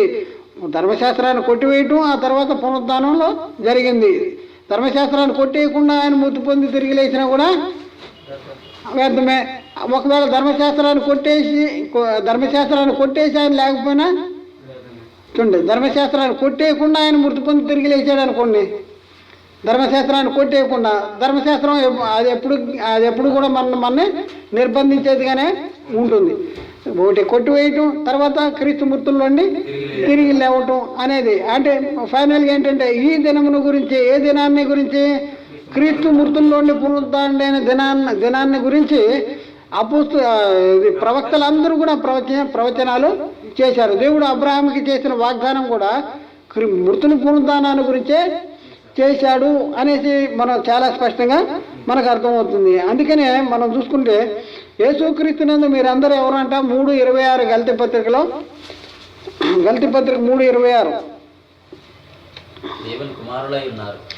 యేసుక్రీస్తునందు మీరందరూ విశ్వాసము వలన దేవుని కుమారులై ఉన్నారు. యేసుక్రీస్తునందు మీరందరూ విశ్వాసం వలన దేవుని కుమారులు. ఇప్పుడున్న పరిస్థితిలో మనం దాసులం కాదు, దేవుని కుమారులు. మరి ఇక్కడ మనం చూసుకున్నప్పుడు యోహాను సువార్త 8:44 మనం చూసుకున్నప్పుడు అక్కడ ఏమంటున్నాడో యేసుక్రీస్తు చెప్తున్నాడు, మీరు మీ తండ్రికి అపవాది సంబంధులు అనేసి అక్కడ చెప్తున్నటువంటి పరిస్థితి చూస్తూ ఉన్నాం. కాబట్టి ఇప్పుడున్న పరిస్థితుల్లో మనము ఎలా ఉండటానికి పిలువబడ్డాం? ఇప్పుడున్న పరిస్థితుల్లో సహోదరులారా, మీరు స్వతంత్రులుగా ఉండుటకు పిలువబడితిరి. అయితే ఒక మాట, ఈ స్వాతంత్రము శరీర క్రియలకు హేతువు చేసుకొనక ప్రేమ కలిగిన వారే ఒకరినొకడు దాసులై ఉండిరి. ఇందా చదివాం కదా 5:13 స్వతంత్రులుగా ఉండటానికి మీరు పిలువబడ్డారు. అయితే ఈ స్వాతంత్రం ఎలా వచ్చింది మనకి? ఎవరి ద్వారా వచ్చింది? యేసుక్రీస్తు ద్వారా. యేసుక్రీస్తు 2 పనులు చేశాడు. ఒకటి, ధర్మశాస్త్రాన్ని కొట్టివేశాడు. రెండోది, మృతుల్లోండి తిరిగి లేచాడు. తర్వాత రోమపత్రిక 8:16-17 మనము దేవుని పిల్లలమని ఆత్మ తానే మన ఆత్మతో కూడా సాక్ష్యం ఇచ్చుతున్నాడు. మనము పిల్లలమైతే వారసులము అనగా దేవుని వారసులము, క్రీస్తుతో కూడా మహిమ పొందుటకు ఆయనతో కూడా శ్రమ పడిన క్రీస్తుతోటి వారసులము. మనం ఎవరు? వారసులము. మనం ఇప్పుడున్న పరిస్థితుల్లో వారసులము. ఒకప్పుడు ఎలా ఉండేవాళ్ళం? దేనికి దాసులుగా ఉండేవాళ్ళం? ఒకప్పుడు మీరు పాపమునకు దాసులే ఉన్నారు. ఇప్పుడు పాపం నుండి విమోచించబడ్డాం. రోమపత్రిక 6:17-18 మీరు పాపమునకు దాసులై ఉంటిరి మీరు పాపమునకు దాసులై ఉంటుంది గాని కానీ ఏ ఉపదేశ క్రమమునకు ఏ ఉపదేశ క్రమమునకు మీరు అప్పగింపబడితే మీరు అప్పగించబడతారో దానికి హృదయపూర్వకముగా దానికి హృదయపూర్వకంగా లోబడిన వారే లోబడిన వారే పాపము నుండి విమోచింపబడి పాపము నుండి విమోచించబడి నీతికి దాసులైతిరి నీతికి దాసులేరు. ఒకప్పుడు దేనికి దాసులు? పాపము పాపానికి. ఇప్పుడు దేనికి దాసులు? నీతికి దాసులు. ఆ? మనం క్రీస్తు దగ్గరికి రావాలంటే ఏం చేయాలంట? దేని విషయంలో చనిపోవాలి? గలతీ 7:4 రోమా 7:4 మనము క్రీస్తు దగ్గరికి చేరాలంటే ఏం చేయాలి? కావున నా సహోదరులారా మనము దేవుని కొరకు ఫలమును ఫలించినట్లు మనము దేవుని కొరకు ఫలము ఫలించినట్లు మృతులలో నుండి లేపబడిన క్రీస్తు అని వేరొకని చేరుటకై మీరును ఆయన శరీరము ద్వారా ధర్మశాస్త్ర విషయమై క్రీస్తు అనే వేరొకని చేరటానికి ఏం చేయాలి? ధర్మశాస్త్ర విషయంలో మృతి పొందాలి. ఎందుకు అంటే ధర్మశాస్త్రము దేనిని చేయజాలకపోయిందో అది ఎవరు చేశారు? దేవుడు చేశాడు. మనం ఏ విషయాల్లో నీతిమంతులుగా తీర్చబడలేకపోయామో ఆ విషయాలన్నింటిలోనూ ఈయన ద్వారానే మనం నీతిమంతులుగా తీర్చబడుతున్నాం. గలతీ అపోస్తల కార్యము 13:39 అపోస్తల కార్యాలు మీరు ధర్మశాస్త్రం వలన 13:39 మీరు మోషే ధర్మశాస్త్రం వల్ల ఏ విషయంలో నీతిమంతులుగా తీర్చబడలేదు ఏ విషయంలో నీతిమంతులుగా తీర్చబడలేకపోతున్నారో ఆ విషయములన్నింటిలో విశ్వసించు ప్రతివాడును ఈయన వలననే నీతిమంతులుగా తీర్చబడననియు కాబట్టి ఏంటంట? ఇప్పుడే నీతిమంతులుగా తీర్చబడిననే మీకు తెలియగాక. ఏమంటే చాలండి. మీరు మోషే ధర్మశాస్త్ర విషయంలో ఏ విషయంలో నీతిమంతులుగా తీర్చబడలేకపోతున్నారో ఆ విషయాలన్నింటిలో ఈయన వల్ల నీతిమంతులుగా తీర్చబడుతున్నాం. నీతిమంతులుగా తీర్చబడుతున్నాం అంటే దేని నుండి విడుదల పొందుతున్నాం? అంటే మనం స్వతంత్రులు అయిపోతున్నామా? ఈ స్వతంత్రులు అయ్యే దినము ఏది? ఇది మనకు కావాలి. ఏ దినాన్న అందరూ ప్రవక్తలందరూ కూడా ప్రవచించిన ప్రవక్తలందరూ కూడా ఏ దినాన్ని గురించి ప్రవచించారంట? యేసుక్రీస్తు పునరుద్ధాన దినాన్ని గురించి ప్రవచించారు. యేసుక్రీస్తు పునరుద్ధాన దినాన్ని గురించి ప్రవచించారు అంటే జరిగింది క్రీస్తు పునరుద్ధానంలో ఏం జరిగింది? యేసుక్రీస్తు పునరుద్ధానంలో ఏం జరిగింది? క్రీస్తు పునరుద్ధాన దినాన్ని గురించి ప్రవచించారంటే క్రీస్తు పునరుద్ధాన దినంలో ఏం జరిగింది? మరణం అనేది నిరర్ధకమైపోయింది. జీవము అక్షయత అనేది వెలుగులోనికి వచ్చింది. చూద్దాం అండి, కొన్ని రిఫరెన్స్లు చూద్దాం.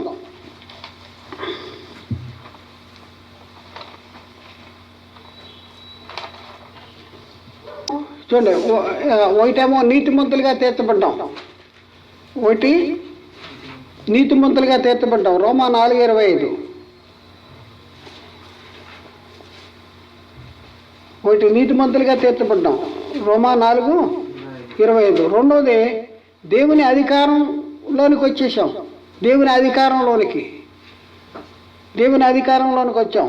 ఫిలిప్పీ 2:9-11, ప్రకటన 12:9-10, మత్తయి 28:18. రెండోది ఏంటి? దేవుని అధికారంలోనికి వచ్చేసాం.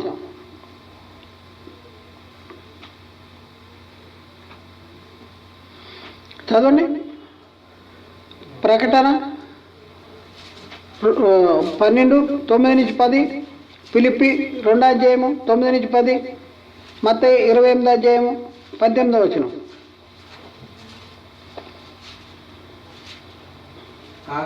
కాగా సర్వలోకమును మోసపుచ్చుతూ అపవాది అనియు సాతాననియు పేరుగల ఆది సర్పమైన ఆ మహాగణ సర్పము పడద్రోయబడను. అది భూమి మీద పడద్రోయబడను.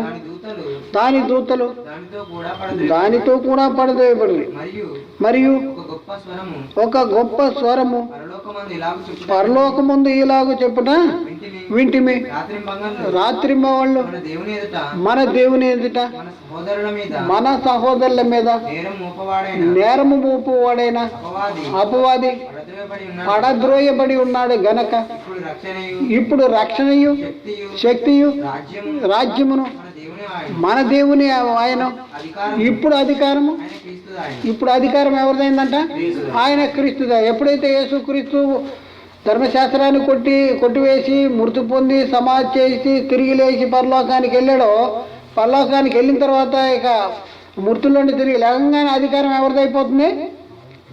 ఆయన క్రీస్తుదా. ఆయన మృతి పొంది తిరిగి లేచిన యేసుక్రీస్తు ఏమన్నాడు? 28వ అధ్యాయం 18వ వచనంలో శిష్యులతో ఆయన కాబట్టి ఇప్పుడు నాకు భూమి మీద పరలోకమందు సర్వాధికారము ఇవ్వబడి ఉన్నది కాబట్టి మీరు వెళ్ళి అంటాడు. ఇప్పుడు నాకు భూమి మీద పరలోకమందు సర్వాధికారము ఇవ్వబడి ఉందంటాడు. అలాగే ఫిలిప్పీ పత్రిక 2వ అధ్యాయము 9లో అక్కడే ఉన్నది. అందుచేతను పరలోకమందున్న వారిలో గాని భూమి మీద ఉన్న వారిలో గాని భూమి క్రింద ఉన్న వారిలో గాని ప్రతి వాని మోకాలు యేసు నామమును వంగునట్లు ప్రతి వాని నాలుకయు తండ్రి అయిన దేవుని మహిమార్థమే యేసుక్రీస్తు ప్రభువును ఒప్పుకున్నట్లును దేవుడు ఆయనను అధికముగా హెచ్చించి ప్రతి నామమునకు పైనామము ఆయనకు అనుగ్రహించెను. చూడండి, ఆయన్ని 3 లోకాల్లో ఉన్న అందరికంటే కూడా ఆయన్ని అత్యధికమే హెచ్చడం. ఇందుచేతను పరలోకమందు ఉన్న వారిలో కానీ భూమి మీద ఉన్న వారిలో కానీ భూమి కింద ఉన్న వాళ్ళు కానీ ప్రతివాని మోకాలు యేసునామమును వంగినట్లు ప్రతివాని నాలుక తండ్రి అయిన దేవుని మహిమార్థమే యేసుక్రీస్తు ప్రభువును ఒప్పుకున్నట్లును ఆయన అత్యధికంగా హెచ్చించి తన కుడిపార్శ్వన కూర్చోబెట్టుకున్నాడు. ఇప్పుడు అధికారం ఎవరిది? అధికారం ఒకటి పాప క్షమాపణ కలిగజేశాడు, 2 స్వతంత్రులుగా తీర్చాడు, 3వది నీతిమంతులుగా తీర్చాడు, 4వది ఆయన అధికారంలోనికి మనల్ని తీసుకుంటున్నాడు. అధికారం ఆయనది అయిపోయింది. తర్వాత మరణాన్ని నిరర్ధకము చేశాడు, జీవాన్ని అక్షయతను వెలుగులోనికి. అంటే యేసుక్రీస్తు మృతుల్లో పునరుద్ధానంలో ముడిపడి ఉన్నటువంటి మనకి కలిగిన ఆశీర్వాదాలు ఏవైతే ఉన్నాయో ఆ ఆశీర్వాదాలన్నీ కూడా ఎవరికి చేయబడిన వాగ్దానం ద్వారా మనం పొందుకుంటున్నాము. అంటే ఈ దినమున గురించి అంటే ఏది తండ్రి చేత నియమించబడిన దినము అంటే ఏంటి ఇది మనకు అర్థం అవ్వాలి. ఏదో ఊరికినే చదివేస్తున్నాం కానీ తండ్రి చేత నియమించబడిన దినము అనేది మనం ఒకసారి ఆలోచిస్తే ఆ దినమున మనము పొందుకున్న లేకపోతే మనకు వచ్చినటువంటి దేవుడు క్రీస్తు ద్వారా మనకి అనుగ్రహించినటువంటి మహిమ ఐశ్వర్యము లేకపోతే ఆశీర్వాదాలు ఏంటి అనేసి ఒకటంటే ఒకటి పాప క్షమాపణ, రెండోది చెప్పండి రెండోది నీతిమంతులుగా తీర్చబడటం, మూడోది ఆయన అధికారంలోనికి రావటం, తర్వాత 4 జీవముతో కూడిన నిరీక్షణ వచ్చేసిందంట. చూడండి, 1 పేతురు పత్రిక 1వ అధ్యాయము 3, 4 వచనాలు. 1 పేతురు 1వ అధ్యాయము 3, 4 వచనాలు. మన ప్రభు అయిన యేసుక్రీస్తు యొక్క తండ్రి అయిన దేవుడు స్తుతించబడును గాక. మృతులలో నుండి యేసుక్రీస్తు తిరిగి లేచట వలన చూడండి ఏమొచ్చిందంట, మృతులలో నుండి యేసుక్రీస్తు తిరిగి లేచట వలన జీవముతో కూడిన నిరీక్షణ ఏమొచ్చిందంటే జీవముతో కూడిన నిరీక్షణ మనకు వచ్చింది. యేసుక్రీస్తు ఎప్పుడు వచ్చింది జీవంతో కూడిన నిరీక్షణ? ఇప్పుడు దేవుడు అబ్రహాముకు వాగ్దానం చేశాడు. ఆ వాగ్దానం ఆయన విశ్వసించాడు. అయితే నిరీక్షణ అనేది ఎప్పుడు వెల్లడైపోయింది? తిరిగి లేవటం ద్వారా జీవంతో కూడా నిరీక్షణ మనకి కలిగిపోయింది. ఆయన తిరిగి లేవలేదనుకోండి మనకి నిరీక్షణ అనేది ఉండేది కాదు. జీవంతో కూడిన నిరీక్షణ మనకు కలిగినట్లు అనగా ఆ నిరీక్షణ అంటే ఏంటి నిరీక్షణ అంటే అనగా అక్షయమైనది, నిర్మలమైనది, వాడబారనిది నేను స్వాస్థ్యము మనకు కలిగినట్లు ఆయన తన విశేష కనికరము చొప్పున మరలా జన్మింపజేసను. జీవముతో కూడిన నిరీక్షణ అనేది ఎప్పుడు వెల్లడైంది, ఇది మనకు కావాలి. ఎప్పుడు వెళ్ళలేదు? యేసుక్రీస్తు మృతుల్లోని తిరిగి లేచుట తోడనే లేవటం వలననే మనకు ఆ జీవంతో కూడిన నిరీక్షణ వెల్లడైంది. అంటే తండ్రి చేత నియమించబడిన దినమేది, ఇది మనకు కావాలి. ఏ దినము? యేసుక్రీస్తు మృతుల్లోని తిరిగి లేపబడటం. యేసుక్రీస్తు మృతుల్లో ఒకటి ఆయన పాపము నుండి విమోచించబడటం, రెండవది నీతిమంతులుగా తీర్చబడటం, మూడవది ఆయన అధికారంలోనికి మనం రావటం, నాలుగవది జీవముతో కూడిన నిరీక్షణ మనకి కలగటం, తర్వాత అక్షయమైనది నిర్మలమైనది వాడవారిని స్వాస్థ్యం మనకు కలిగినట్లు, తర్వాత నెక్స్ట్ ఇంకోటి మరణము నిరర్ధకం చేసి జీవమును అక్షయతను దేని వలన వెలుగులోని తెచ్చాడు?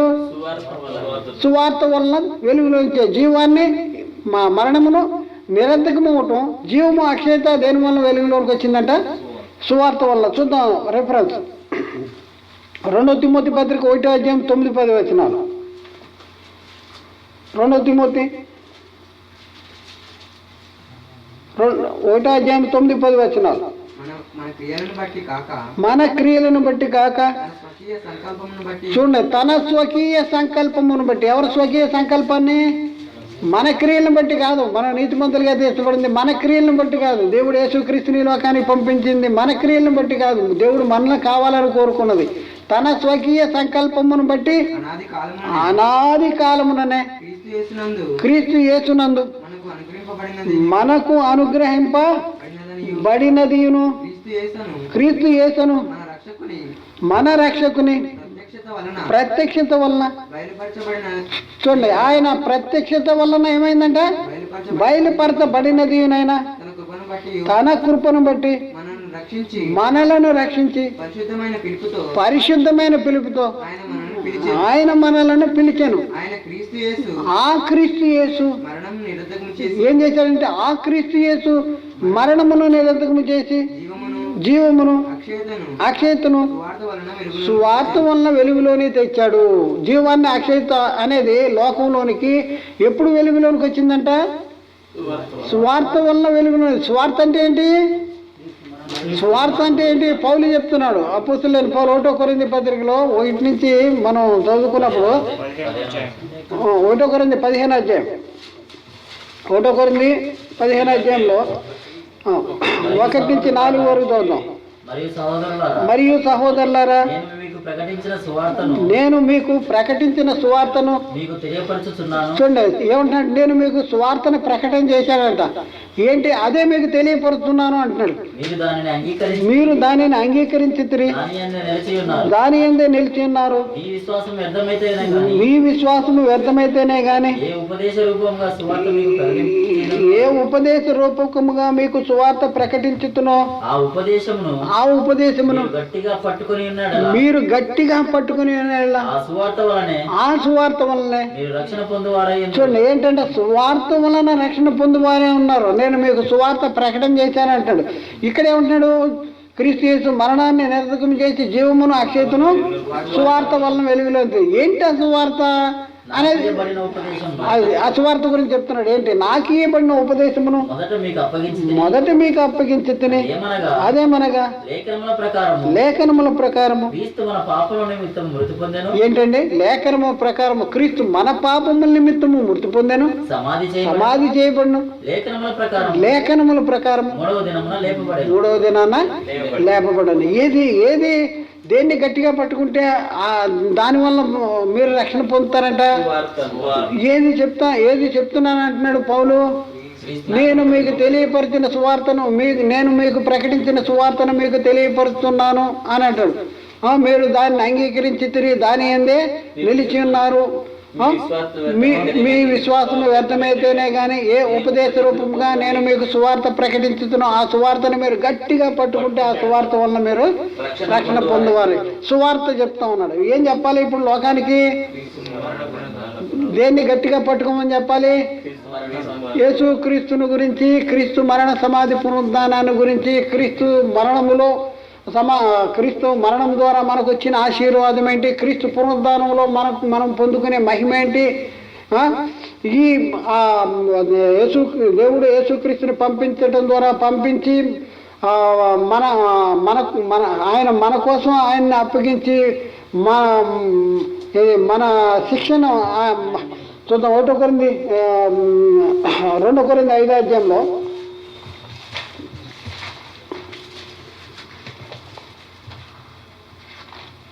2 కొరింథీ 5వ అధ్యాయము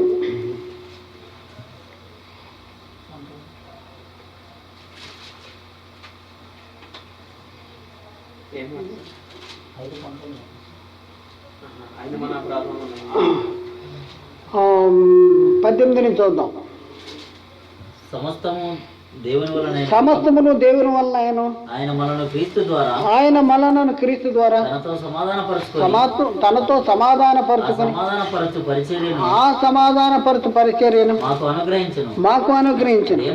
అదేమనగా దేవుడు వారి అపరాధములను వారి మీద మోపక క్రీస్తునందు లోకమును తనతో సమాధానపరుచుకొనుచు ఆ సమాధాన వాక్యమును ఏంటంటే దేవుడు వారి అపరాధములను వారి మీద మోపక క్రీస్తునందు లోకమును తనతో సమాధానపరుచుకొనుచు. ఇప్పుడు అది క్రీస్తులో లోకాన్ని తనతో సమాధానపరుచుకున్న ఆ దినమేది ఇది కావాలి. ఇప్పుడు నేను చెప్పొచ్చేది ఏంటంటే ఇదంతా మనం గమనించిన తర్వాత తండ్రి చేత నియమించబడిన దినము అనే దాని గురించి దానికి ఏదైనా ప్రత్యేకత ఉందా? ఇప్పుడున్న పరిస్థితుల్లో మనము లోకానికి దేని గురించి చెప్పాలి? ఎవరిని గురించి చెప్పాలి? లోకానికి ఎవరిని గురించి చెప్పాలి? ఏం చెప్తున్నాను? లోకానికి ఏం చెప్తున్నారు జనాలకి? ఏది దాన్ని గట్టిగా పట్టుకుంటే, నేను మీకు ప్రకటించే సువార్తను మీరు గట్టిగా పట్టుకుంటే ఆ సువార్త వల్ల మీరు రక్షణ పొందుతారంటున్నదే. జీవాన్ని అక్షయతను సువార్త వల్ల వెలుగులేని తెచ్చాడే, పాప క్షమాపణ జరిగిందే, క్రీస్తు అధికారం దేవుని అధికారం కిందకు వచ్చేసామే, నిరీక్షణ అనేది జీవంతో కూడా నిరీక్షణ మనకు వచ్చేసిందే, నిర్మలమైంది వాడబారింది స్వాస్థ్యం మనకు వచ్చేసిందే, మరణాన్ని నిర్ధకము చేసి జీవమును అక్షయతను వెలుగులోని తెచ్చాడే. ఏది చెప్పాలండి లోకానికి? ఏది చెప్తే వాళ్ళకి రక్షణ వస్తుంది, వాళ్ళకి ఆశీర్వాదం వస్తుంది, వాళ్ళు మరణం అనేది లేకుండా మరణంలోని జీవంలో దాటుతారు? ఏది చెప్పాలి? ఏది నువ్వు చెప్పాలో అది నువ్వు చెప్పుకోకుండా అవసరం లేనిది నీతో నేను చెప్పిస్తాను అంటున్నాడు. ఎవరు? సాతాను. మళ్ళీ చెప్పిస్తున్నానని చెప్పి లోకం అంతటికంటే నేను అద్భుతమైనటువంటి పండితుడిని జ్ఞానవంతుడిని అనే మనల్ని మనం హెచ్చించుకునేలాగా మనం చేస్తూ ఉన్నాడు. అంతా నాకు తెలుసు అనేలాగా చేస్తూ ఉన్నాడు. ఏం చెప్పాలో అది చెప్పకూడదు. నువ్వు ఏది చెప్పాలో అది చెప్పకూడదు. అది నా యొక్క టాక్టిక్స్ అంటున్నాడు. ఎవడు? అపవాది. అని మనల్ని విర్రవీగేలాగా చేసి మనం ఏం చేస్తాడు? చివరికి దేవునిలో లేని భ్రష్టుడిగా చేస్తున్నారు. ఏం చెప్తున్నారండి ఈరోజు టీవీల్లో? ఏం చెప్తున్నారు? మరి మహాసభల్లో, పెద్ద పెద్ద మహాసభల్లో ఏం చెప్తున్నారు? యేసుక్రీస్తుని గురించి చెప్తున్నాడు. రోగాలు బాగు చేశాడని చెప్తున్నాడు. యేసుక్రీస్తే అన్నాడు, నీ పరిపెత్తుకు లేవటం సులభమా, నీ పాపాలు క్షమించబడటం సులభమా? ఏది సులభం? ఏది కష్టం చెప్పండి? అది కష్టమా ఇది కష్టమా? ఏది సులభం? పాపాలు క్షమించబడటం అనేది చాలా కష్టము. మరి ఇప్పుడున్న పరిస్థితుల్లో పాప క్షమాపణ, రక్షణ అనేది దాని గురించి యేసుక్రీస్తు ద్వారా మనకు పొందుకున్నది ఏంటి అంటే ఏం చెప్పాలి? మనం ఏది చెప్పాలో అది మాత్రం మనతో చెప్పకుండా అవసరం లేనిది మనతో చెప్పిస్తూ మనం దేవుళ్ళలోనే ఉన్నాం, మనం దేవుడి పనే చేస్తున్నాం, నాకు తప్ప ఎవడికి పరలోకం లేదు, నాకు తప్ప ఎవడికి జ్ఞానం లేదు అని మనల్ని హెచ్చింపచేస్తూ, అంటే మనలో ఆ స్థితిని మనలో డెవలప్ చేస్తూ చివరికి దేవుళ్ళలో లేని భ్రష్టుడిగా చేసేటటువంటి పరిస్థితి అపవాది చేస్తూ ఉన్నాడు. కాబట్టి మనం పరిశీలన చేసుకోవాలి. మనం చెప్పే మాట వల్ల ఇతరులకి ఆత్మకు ఆశీర్వాదం ఉందా, ఆ ఇతరుల ఆత్మకి ఏదైనా మేలు కలుగుద్దా అనేసి మనం ఆలోచించాలి. అర్థమైంది? ఏం చెప్తున్నారండి? ఇంకా చూద్దాం. మనము 21వ వచనం, మనం ఆయన యందు దేవుని నీతి అగినట్లు పాపం ఎరిగిన ఆయనను మన కోసము పాపముగా చేసి ఉన్నాడు. 2 కొరింథీ 5:21. ఎందుకనగా మన ఆయన యందు దేవుని నీతి ఎగునట్లు పాపమెరుగుని ఆయనను అంటే మనకేమొస్తుంది? దేవుని నీతి వస్తుంది. మన ఆయన యందు దేవుని నీతి ఎగునట్లు పాపమెరుగున ఆయన్ని మన కోసం పాపంగా చేశాడు. అంటే యేసుక్రీస్తు పునరుద్ధానం ద్వారా మనకేమొస్తుంది? దేవుని నీతి అనేది మనకు వస్తుంది. మన ఆయన యందు దేవుని నీతి ఎగునట్లు పాపమెరుగున ఆయన్ని మన కోసం పాపంగా చేసి ఉన్నాడు. 2వది, దుర్నీతి నుండి విమోచించి తన కోసము పవిత్రపరుచుకుని తన సొత్తుగా చేసుకున్నాడు. ఎప్పుడు? దుర్నీతి నుండి విమోచించబడటం, పవిత్రులుగా చేసుకుంటాం, తన సొత్తుగా చేసుకుంటాం. తీతు 2:14. తీతు పత్రిక 2:14. ఆయన సమస్తమైన దుర్నీతి నుండి మనలను విమోచించి సత్క్రియలందు ఆసక్తి గల ప్రజలను ఏంటంటే ముందుది చదువు. ముందుది 1 సమస్తమైన దుర్నీతి నుండి ఏంటి? సమస్తమైన దుర్నీతి నుండి మనల్ని విమోచించటం. ఏంటి? మొదటి పాయింట్ ఏంటి? సమస్తమైన దుర్నీతి నుండి మనల్ని విమోచించటం. 2 సత్క్రియలందు ఆసక్తి గల ప్రజలను తన కోసము పవిత్రపరచుకుని చూడండి, తన కోసము పవిత్రపరచుకుంటాం. 2వది తన సొత్తుగా చేసుకున్నటకు తను తానే మన కొరకు అర్పించుకునేను. యేసుక్రీస్తు మన కోసం అర్పించుకుని మృతులు పునరుద్ధానం చెందటం ద్వారా మనం పొందుకున్న మహిమ ఏంటంటే దుర్నీతి నుండి విమోచించబడటం, తన కోసము పవిత్రపరచుకుంటాం, తన సొత్తుగా చేసుకుంటాం. ఇవన్నీ దేని వల్ల జరుగుతుంది? మనం దేవుని సొత్తు ఎప్పుడయ్యాము? ఎలా అవుతున్నాము? దేని నుండి విడుదల పొందాలి? మన స్వతంత్రులుగా ఎప్పుడు అవుతున్నాము? దేవుడు అబ్రాహాంకి ఇవ్వబడిన వాగ్దానానికి వారసులుగా మనం ఎప్పుడు మన హక్కుదారులుగా అవుతున్నాము? ఆ స్థితి మనకు ఎప్పుడు కలుగుద్ది అంటే మనము విమోచించబడాలి, ధర్మశాస్త్రము నుండి విడుదల పొందాలి, పాపము నుండి విడుదల పొందాలి. యేసుక్రీస్తు మరి వచ్చి ఆయన సిలువలో మృతి పొంది తిరిగి 3వ దినాన్ని తిరిగి లేవటం ద్వారా ఏమైపోయింది? మరణము నిరర్ధకమైపోయింది, జీవము అక్షయత అనేది వెలుగులోనికి వచ్చేసింది. ఆ తర్వాత ఇక్కడ ఏంటి? తన దుర్నీతి నుండి విమోచించబడటం, పవిత్రపరచుకుంటాం, తన సొత్తుగా చేసుకుంటాం. దాని ద్వారా ఏం జరుగుతుంది? మన జీవితంలో దేవ స్వభావంలో పాలివారం అయిపోతున్నాం. ఇవన్నీ జరగటం వల్ల ఎప్పుడైతే పాపం నుండి విమోచించబడ్డామో మన స్వభావం ఎలా మారిపోతుందంట? దేవ స్వభావంలో మారిపోతున్నాం. 2 పేతురు పత్రిక 1:4. 2 పేతురు 1:4.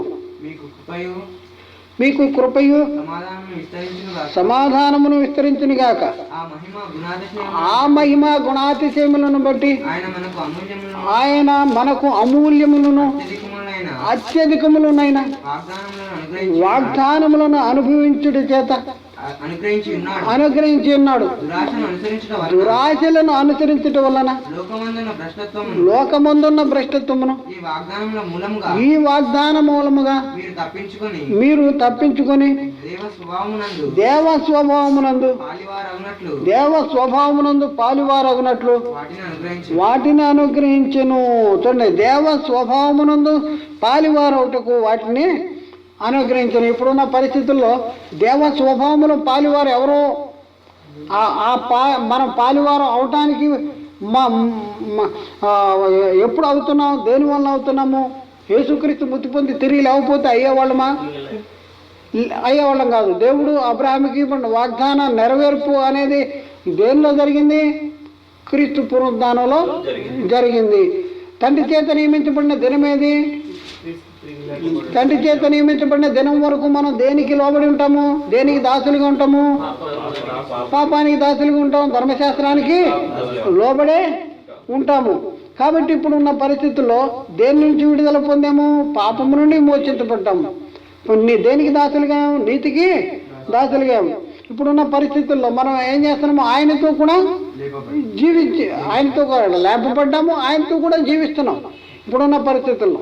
ఇంకో వచ్చిన రోజు మనం ముగిద్దాం, చూద్దాం. ఆయనతో కూడా జీవిస్తున్నాం. రోమాపత్రిక 6:8-9. రోమా 6:8-9 వచనాలు. మనము క్రీస్తుతో కూడా చనిపోయిన ఎడల క్రీస్తుతో కూడా చనిపోయిన ఎడల మృతులలో నుండి లేచిన క్రీస్తు మృతులలో నుండి లేచిన క్రీస్తు ఇకను చనిపోనని ఇకను చనిపోడని మరణమునకు ఇకను ఆయన మీద ప్రభుత్వం లేదని ఇకను ఆయన మీద ప్రభుత్వం లేదని ఎరిగి ఆయనతో కూడా జీవించుదమని నమ్ముచున్నాము. ఆయనతో కూడా జీవించుదమని నమ్ముతున్నాము. ఆయనతో కూడా జీవిస్తాం. మరణం ఆయన మీద ప్రభుత్వం లేదు, మన మీద కూడా మరణము ప్రభుత్వం లేదు. కాబట్టి ఇప్పుడున్న పరిస్థితుల్లో మరి తండ్రి చేత నియమించబడిన దినమేది? మళ్ళీ మొదటికి వచ్చేద్దాం. మొదట మనం చదివాం కదా 4వ అధ్యాయము గల్తీ పత్రిక 4వ అధ్యాయము 1-2 వచనాలు చదువుదాం. మరియు నేను చెప్పున్నదేమో వారసుడు అన్నింటికి కర్త అయి ఉన్నను, బాలుడై ఉన్నంత కాలము అతనికి దాసునికి. చూడండి ఏంటంటే, మరియు నేను చెప్పిందేమనగా వారసుడు అన్నింటికీ కర్త అయి ఉన్నను, అతడు బాలుడైనంత కాలము అతనికి భేదం లేదు. అంటే గమనించండి, ఇప్పుడు దేవుడు దేన్ని ముందు చేశాడు? ధర్మశాస్త్రాన్ని ముందు ఇచ్చాడా, లేకపోతే వాగ్దానం ముందు చేశాడా? వాగ్దానం ముందు చేశాడు. వాగ్దానం ముందు చేశాడంటే వీడు వారసులే. వాగ్దానం ముందు చేశాడంటే వాగ్దాన సంబంధాలు ఏమవుతారు? వారసులు. కానీ వాగ్దాన సంబంధాలు ఏమైపోయారు? దాసులుగా అయిపోయారు. దేనికి దాసులు అయిపోయారు? ఎందుకు దాసులు అయిపోయారు? మధ్యలో ఏమి ఇచ్చాడు? మధ్యలో ధర్మశాస్త్రం ఇచ్చాడు. మధ్యలో ధర్మశాస్త్రం ఇవ్వటం ద్వారా ఇక్కడ వాగ్దానానికి వారసులే, కానీ మధ్యలో ధర్మశాస్త్రం వచ్చేటప్పటికి వీళ్ళు ఏమైపోయారు? బాలురు అయిపోయారు.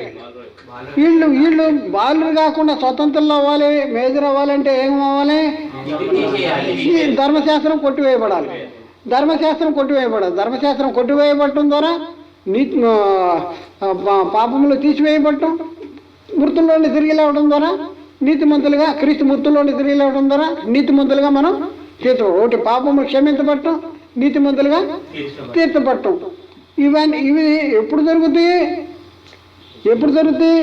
బాలురుగా ఉంటే జరుగుతాయా? ధర్మశాస్త్రాన్ని లోబడి ఉంటే జరిగిపోతాయా? జరగవు. అదే చెప్తున్నాడు ఇక్కడ. ఏంటంటే, మరియు నేను చెప్పింది ఏమగా వారసుడు అన్నింటికీ కర్త అయినను. వారసులే అబ్రహాంకి ఇవ్వబడిన వాగ్దానానికి వారసులే దానికి నిత్యజీవానికి వారసులు. దేవుడు క్రీస్తు ద్వారా వాగ్దానం చేశాడు, నీ సంతానం ముందు లోకంలో ఉన్న వంశాలన్నీ ఆశీర్వదించబడతాయి.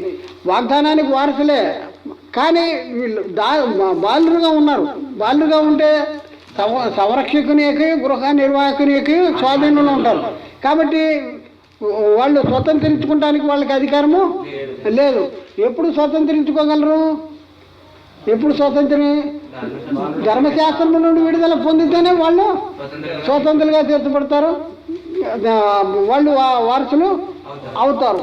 అందుకని ఏమంటుంది ఇక్కడ? బాలుడైనంత కాలము అతనికి దాసునికి ఏ భేదం లేదు అని చెప్పి తండ్రి చేత నిర్ణయించబడిన దినము వచ్చే వరకు అతడు సంరక్షకుని యొక్క గృహ నిర్వాహకుని యొక్క అధీనంలో ఉండును. అటువలే చూడండి, మన గురించి చెప్తున్నారు. అటువలే మనమును బాలురమై ఉన్నప్పుడు అంటే ఏంటి? ధర్మశాస్త్రానికి లోబడి ఉన్నప్పుడు, లోక సంబంధమైన మూలపాఠాలకి లోబడి దాసులమే ఉన్నాము. అయితే ఏం జరిగింది? ఒకప్పుడు అలా ఉన్నాం. అయితే కాలము పరిపూర్ణమైనప్పుడు దేవుడు తన కుమారుని పంపాడు. ఆయన స్త్రీ ఎందుకు పుట్టి మనము దత్తపుత్రులము కావాలని చెప్పి ధర్మశాస్త్రమునకు లోబడిన వారిని విడిపించడానికి ధర్మశాస్త్రానికి లోబడినాడు. మరి ధర్మశాస్త్రాన్ని యేసుక్రీస్తులో కొట్టివేశాడు. కాబట్టి ఇప్పుడు మనం దాసులమా స్వతంత్రులమా? స్వతంత్రులు. 5వ అధ్యాయం 1వ వచనం చదువు ముగిద్దాం. ఈ స్వాతంత్రమును అనుగ్రహించి క్రీస్తు మనలను స్వతంత్రులుగా చేసి ఉన్నాడు. కాబట్టి మీరు స్థిరముగా నిలిచి మరలా దాస్యమును కాడి కింద చిక్కుకొనకుడి. చాలండి. ఈ మాటలు ఎవరెవరితో చెప్తున్నారు? అపోస్తలులైన పౌలు ధర్మశాస్త్రానికి లోబడి, అప్పటికి ధర్మశాస్త్రానికి లోబడి ఉన్న వారితో చెప్తా ఉన్నాడు. యేసుక్రీస్తు ద్వారా ఈ ధర్మశాస్త్రం అంతా కొట్టివేయబడిపోయింది. ఒకప్పుడు మనం దాసులుగా ఉన్నాము, ఒకప్పుడు బాలులుగా ఉన్నాము, ఒకప్పుడు లోక సంబంధం మన మూలపాఠాలకి మనం లోపడి ఉన్నాము, మా పాపానికి దాసులుగా ఉన్నాము. కాబట్టి ఇప్పుడు దాని నుండి విడుదల పొందాము యేసుక్రీస్తు ద్వారా. కాబట్టి మీరు దానికి లోపడి ఉండొద్దు అనేసి అప్పుడు అంటే అప్పటి వరకు ధర్మశాస్త్రం కొట్టివేయబడిందని తెలవకోకుండా వాళ్ళు గ్రహించలేనటువంటి వారితో మళ్ళీ చెప్తా ఉన్నాడు, అది కొట్టివేయబడింది, దానికి ఎందుకు లోబడతారు అని చెప్తా ఉండి దానికి లోబడొద్దు, క్రీస్తు మనల్ని స్వతంత్రులుగా చేశాడు అనేసి చెప్తా ఉంటుంటే ఈరోజు అసలు ధర్మశాస్త్రమే వీళ్ళకి ఇవ్వలేదు. అన్ని జనులకు ధర్మశాస్త్రం ఇచ్చాడా? ఎవరు వీళ్ళు? అన్ని జనులకు ధర్మశాస్త్రం ఇచ్చాడా? వీళ్ళకి ధర్మశాస్త్రం ఇవ్వలేదు. ధర్మశాస్త్రం ఎవరికి ఇచ్చాడు? ఇశ్రాయేలీయులకు ఇచ్చాడు. ఈ క్రైస్తవులకు ధర్మశాస్త్రం ఇచ్చాడా? ధర్మశాస్త్రం ఎవరి ద్వారా ఇచ్చాడు? మోషే ద్వారా ఇచ్చాడు. మోషే ద్వారా ఇశ్రాయేలీయులకు ఇచ్చిన ధర్మశాస్త్రం ఈరోజు క్రైస్తవులు మేము ధర్మశాస్త్రం మాది అని వీళ్ళు చెప్తున్నారు. అసలు వాళ్ళకే అసలు వాళ్ళతోనే చెప్పే మాట ఏంటంటే మన ధర్మశాస్త్రాన్ని విడుదల పొందాము, ఇదిగో క్రీస్తు మనల్ని స్వతంత్రులుగా చేసి ఉన్నాడు అనేసి చెప్తా ఉంటుంటే వాళ్ళు ఇంకా వీళ్ళు ఇంకా మనకి ధర్మశాస్త్రం అమల్లో ఉందని వీళ్ళు చెప్తున్నారు. అందుకని గట్టిగా స్ట్రాంగ్గా చెప్పాడు, ఏంటి మీలో ఎవరైనా ధర్మశాస్త్రానికి లోబడి జీవించాలనుకుంటే క్రీస్తులో నుండి బొత్తిగా వేరు చేయబడతారు, కృపలో నుండి తొలగిపోతారు అనేసి వెరీ స్ట్రాంగ్గా చెప్పాడు. కాబట్టి ఇప్పుడున్న పరిస్థితుల్లో తండ్రి చేత నియమించబడిన దినం అంటే ఏంటో తెలవనటువంటి పరిస్థితుల్లో మరి ఇంకా ధర్మశాస్త్రం అమల్లో ఉందని చెప్పేటటువంటి వాళ్ళు మరి అది తెలవకపోతే చెప్పేవాళ్ళు ఉంటారు. కాబట్టి ఇప్పుడున్న పరిస్థితుల్లో ఏది తండ్రి చేత నియమించబడిన దినము? క్రీస్తు పునరుద్ధానం, క్రీస్తు మరణ సమాధి పునరుద్ధానం అనేది, క్రీస్తు పునరుద్ధానం అనేది తండ్రి చేత నియమించబడింది. అందుకని సమూయేలు మొదలుకొని ఎందరూ ప్రవక్తలు ప్రవచించారో ఈ దినాన్ని గురించే ప్రవచించారు. ఆ దినాన్న ఏం జరిగింది? ఆ దినమున ఏం జరిగిందంటే ఎన్నో మనం ఇప్పుడు చదివాం కదా. ఆ దినాన్ని ఎన్ని జరిగింది? పాపము నుండి విమోచించబడటం, నీతిమంతులుగా తీర్చబడటం, దేవుని అధికారంలో రాబట్టం, జీవంతో కూడిన నిరీక్షణ రావటం, అక్షయమైనది నిర్మలమైనది వాడవారి స్వాస్థ్యము మనకు రావటం, మరణము నిరర్ధకము చేయబడటం, తర్వాత మనమాయనేది దేవుని నీతి ఎగినట్లు మన కోసం ఆయన అప్పగించబడటం, తర్వాత మనం దేవుని ఎద్దుకు మనం తేబడటం, దుర్నీతి నుండి విమోచించబడటం, తన కోసం పవిత్రపరచుకుంటాం, తన సొత్తుగా చేసుకుంటాం, దేవ స్వభావంలో పాలువారుగా చెప్తాం, ఆయనతో కూడా జీవించేటటువంటి ఈ స్థితి మనకి కలిగించడం. ఇన్ని కార్యక్రమాలు, ఇన్ని ఆశీర్వాదాలు క్రీస్తు పునరుద్ధానంలో మనకు వచ్చినాయి. అందుకని తండ్రి చేత నియమించబడిన దినము వచ్చే వరకు అతనికి దాసునికి ఏ భేదము లేదు. ఇప్పుడు మనం ఏది తండ్రి చేత నియమించబడిన దినము? ఇప్పుడు మనం దాసులమా లేకపోతే స్వతంత్రులమా? ఇది స్వతంత్రులము, వారసులము. అయితే ఇంకా ధర్మశాస్త్రం అమల్లో ఉందని చెప్పే నువ్వు ఎవరు? ఇది నువ్వెవరు? నువ్వు దాసుడివే. ఇంకా నువ్వు దాసుడివే. నువ్వు క్రీస్తు నుండి బొత్తిగా వేరు చేయబడ్డావు, నువ్వు కృపలో నుండి తొలగిపోయావు, నీకు నిత్య జీవం అనేది లేదు అని బైబిల్ చెప్తుంది, మనం చెప్పట్లా. కాబట్టి బైబిల్ ఆత్మ సంబంధమైన సంగతులు ఏం చేయాలి? లౌకిక సంబంధమైన సంగతులతో సరి చూసుకోకూడదు.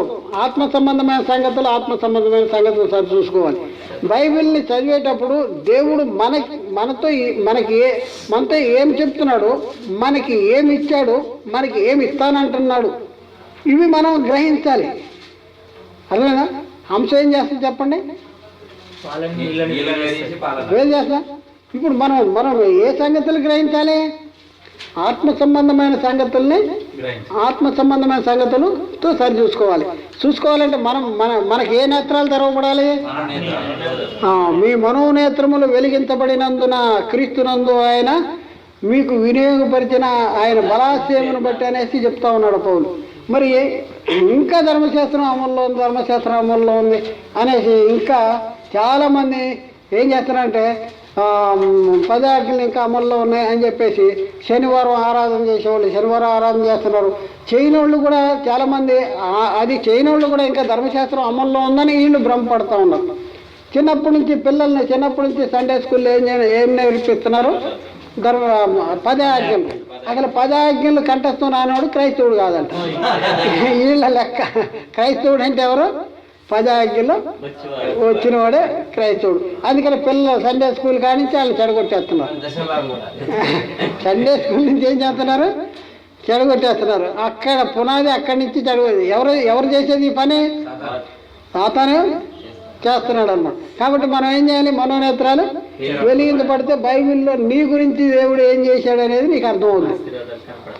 కాబట్టి మనము ఇప్పటికైనా సరే మనం గ్రహించి దేవుని మా సర్వసత్యాన్ని గ్రహించి దేవుని చిత్తాన్ని జరిగించడానికి మనం ముందుకు వద్దాం. దేవుడు మాట్లాడే ప్రతి మాట ప్రతి ఒక్క హృదయంలో నేను గట్టి ఫలం చేయనుగాక. ఆమేన్. ప్రార్థన చేసుకున్నాము.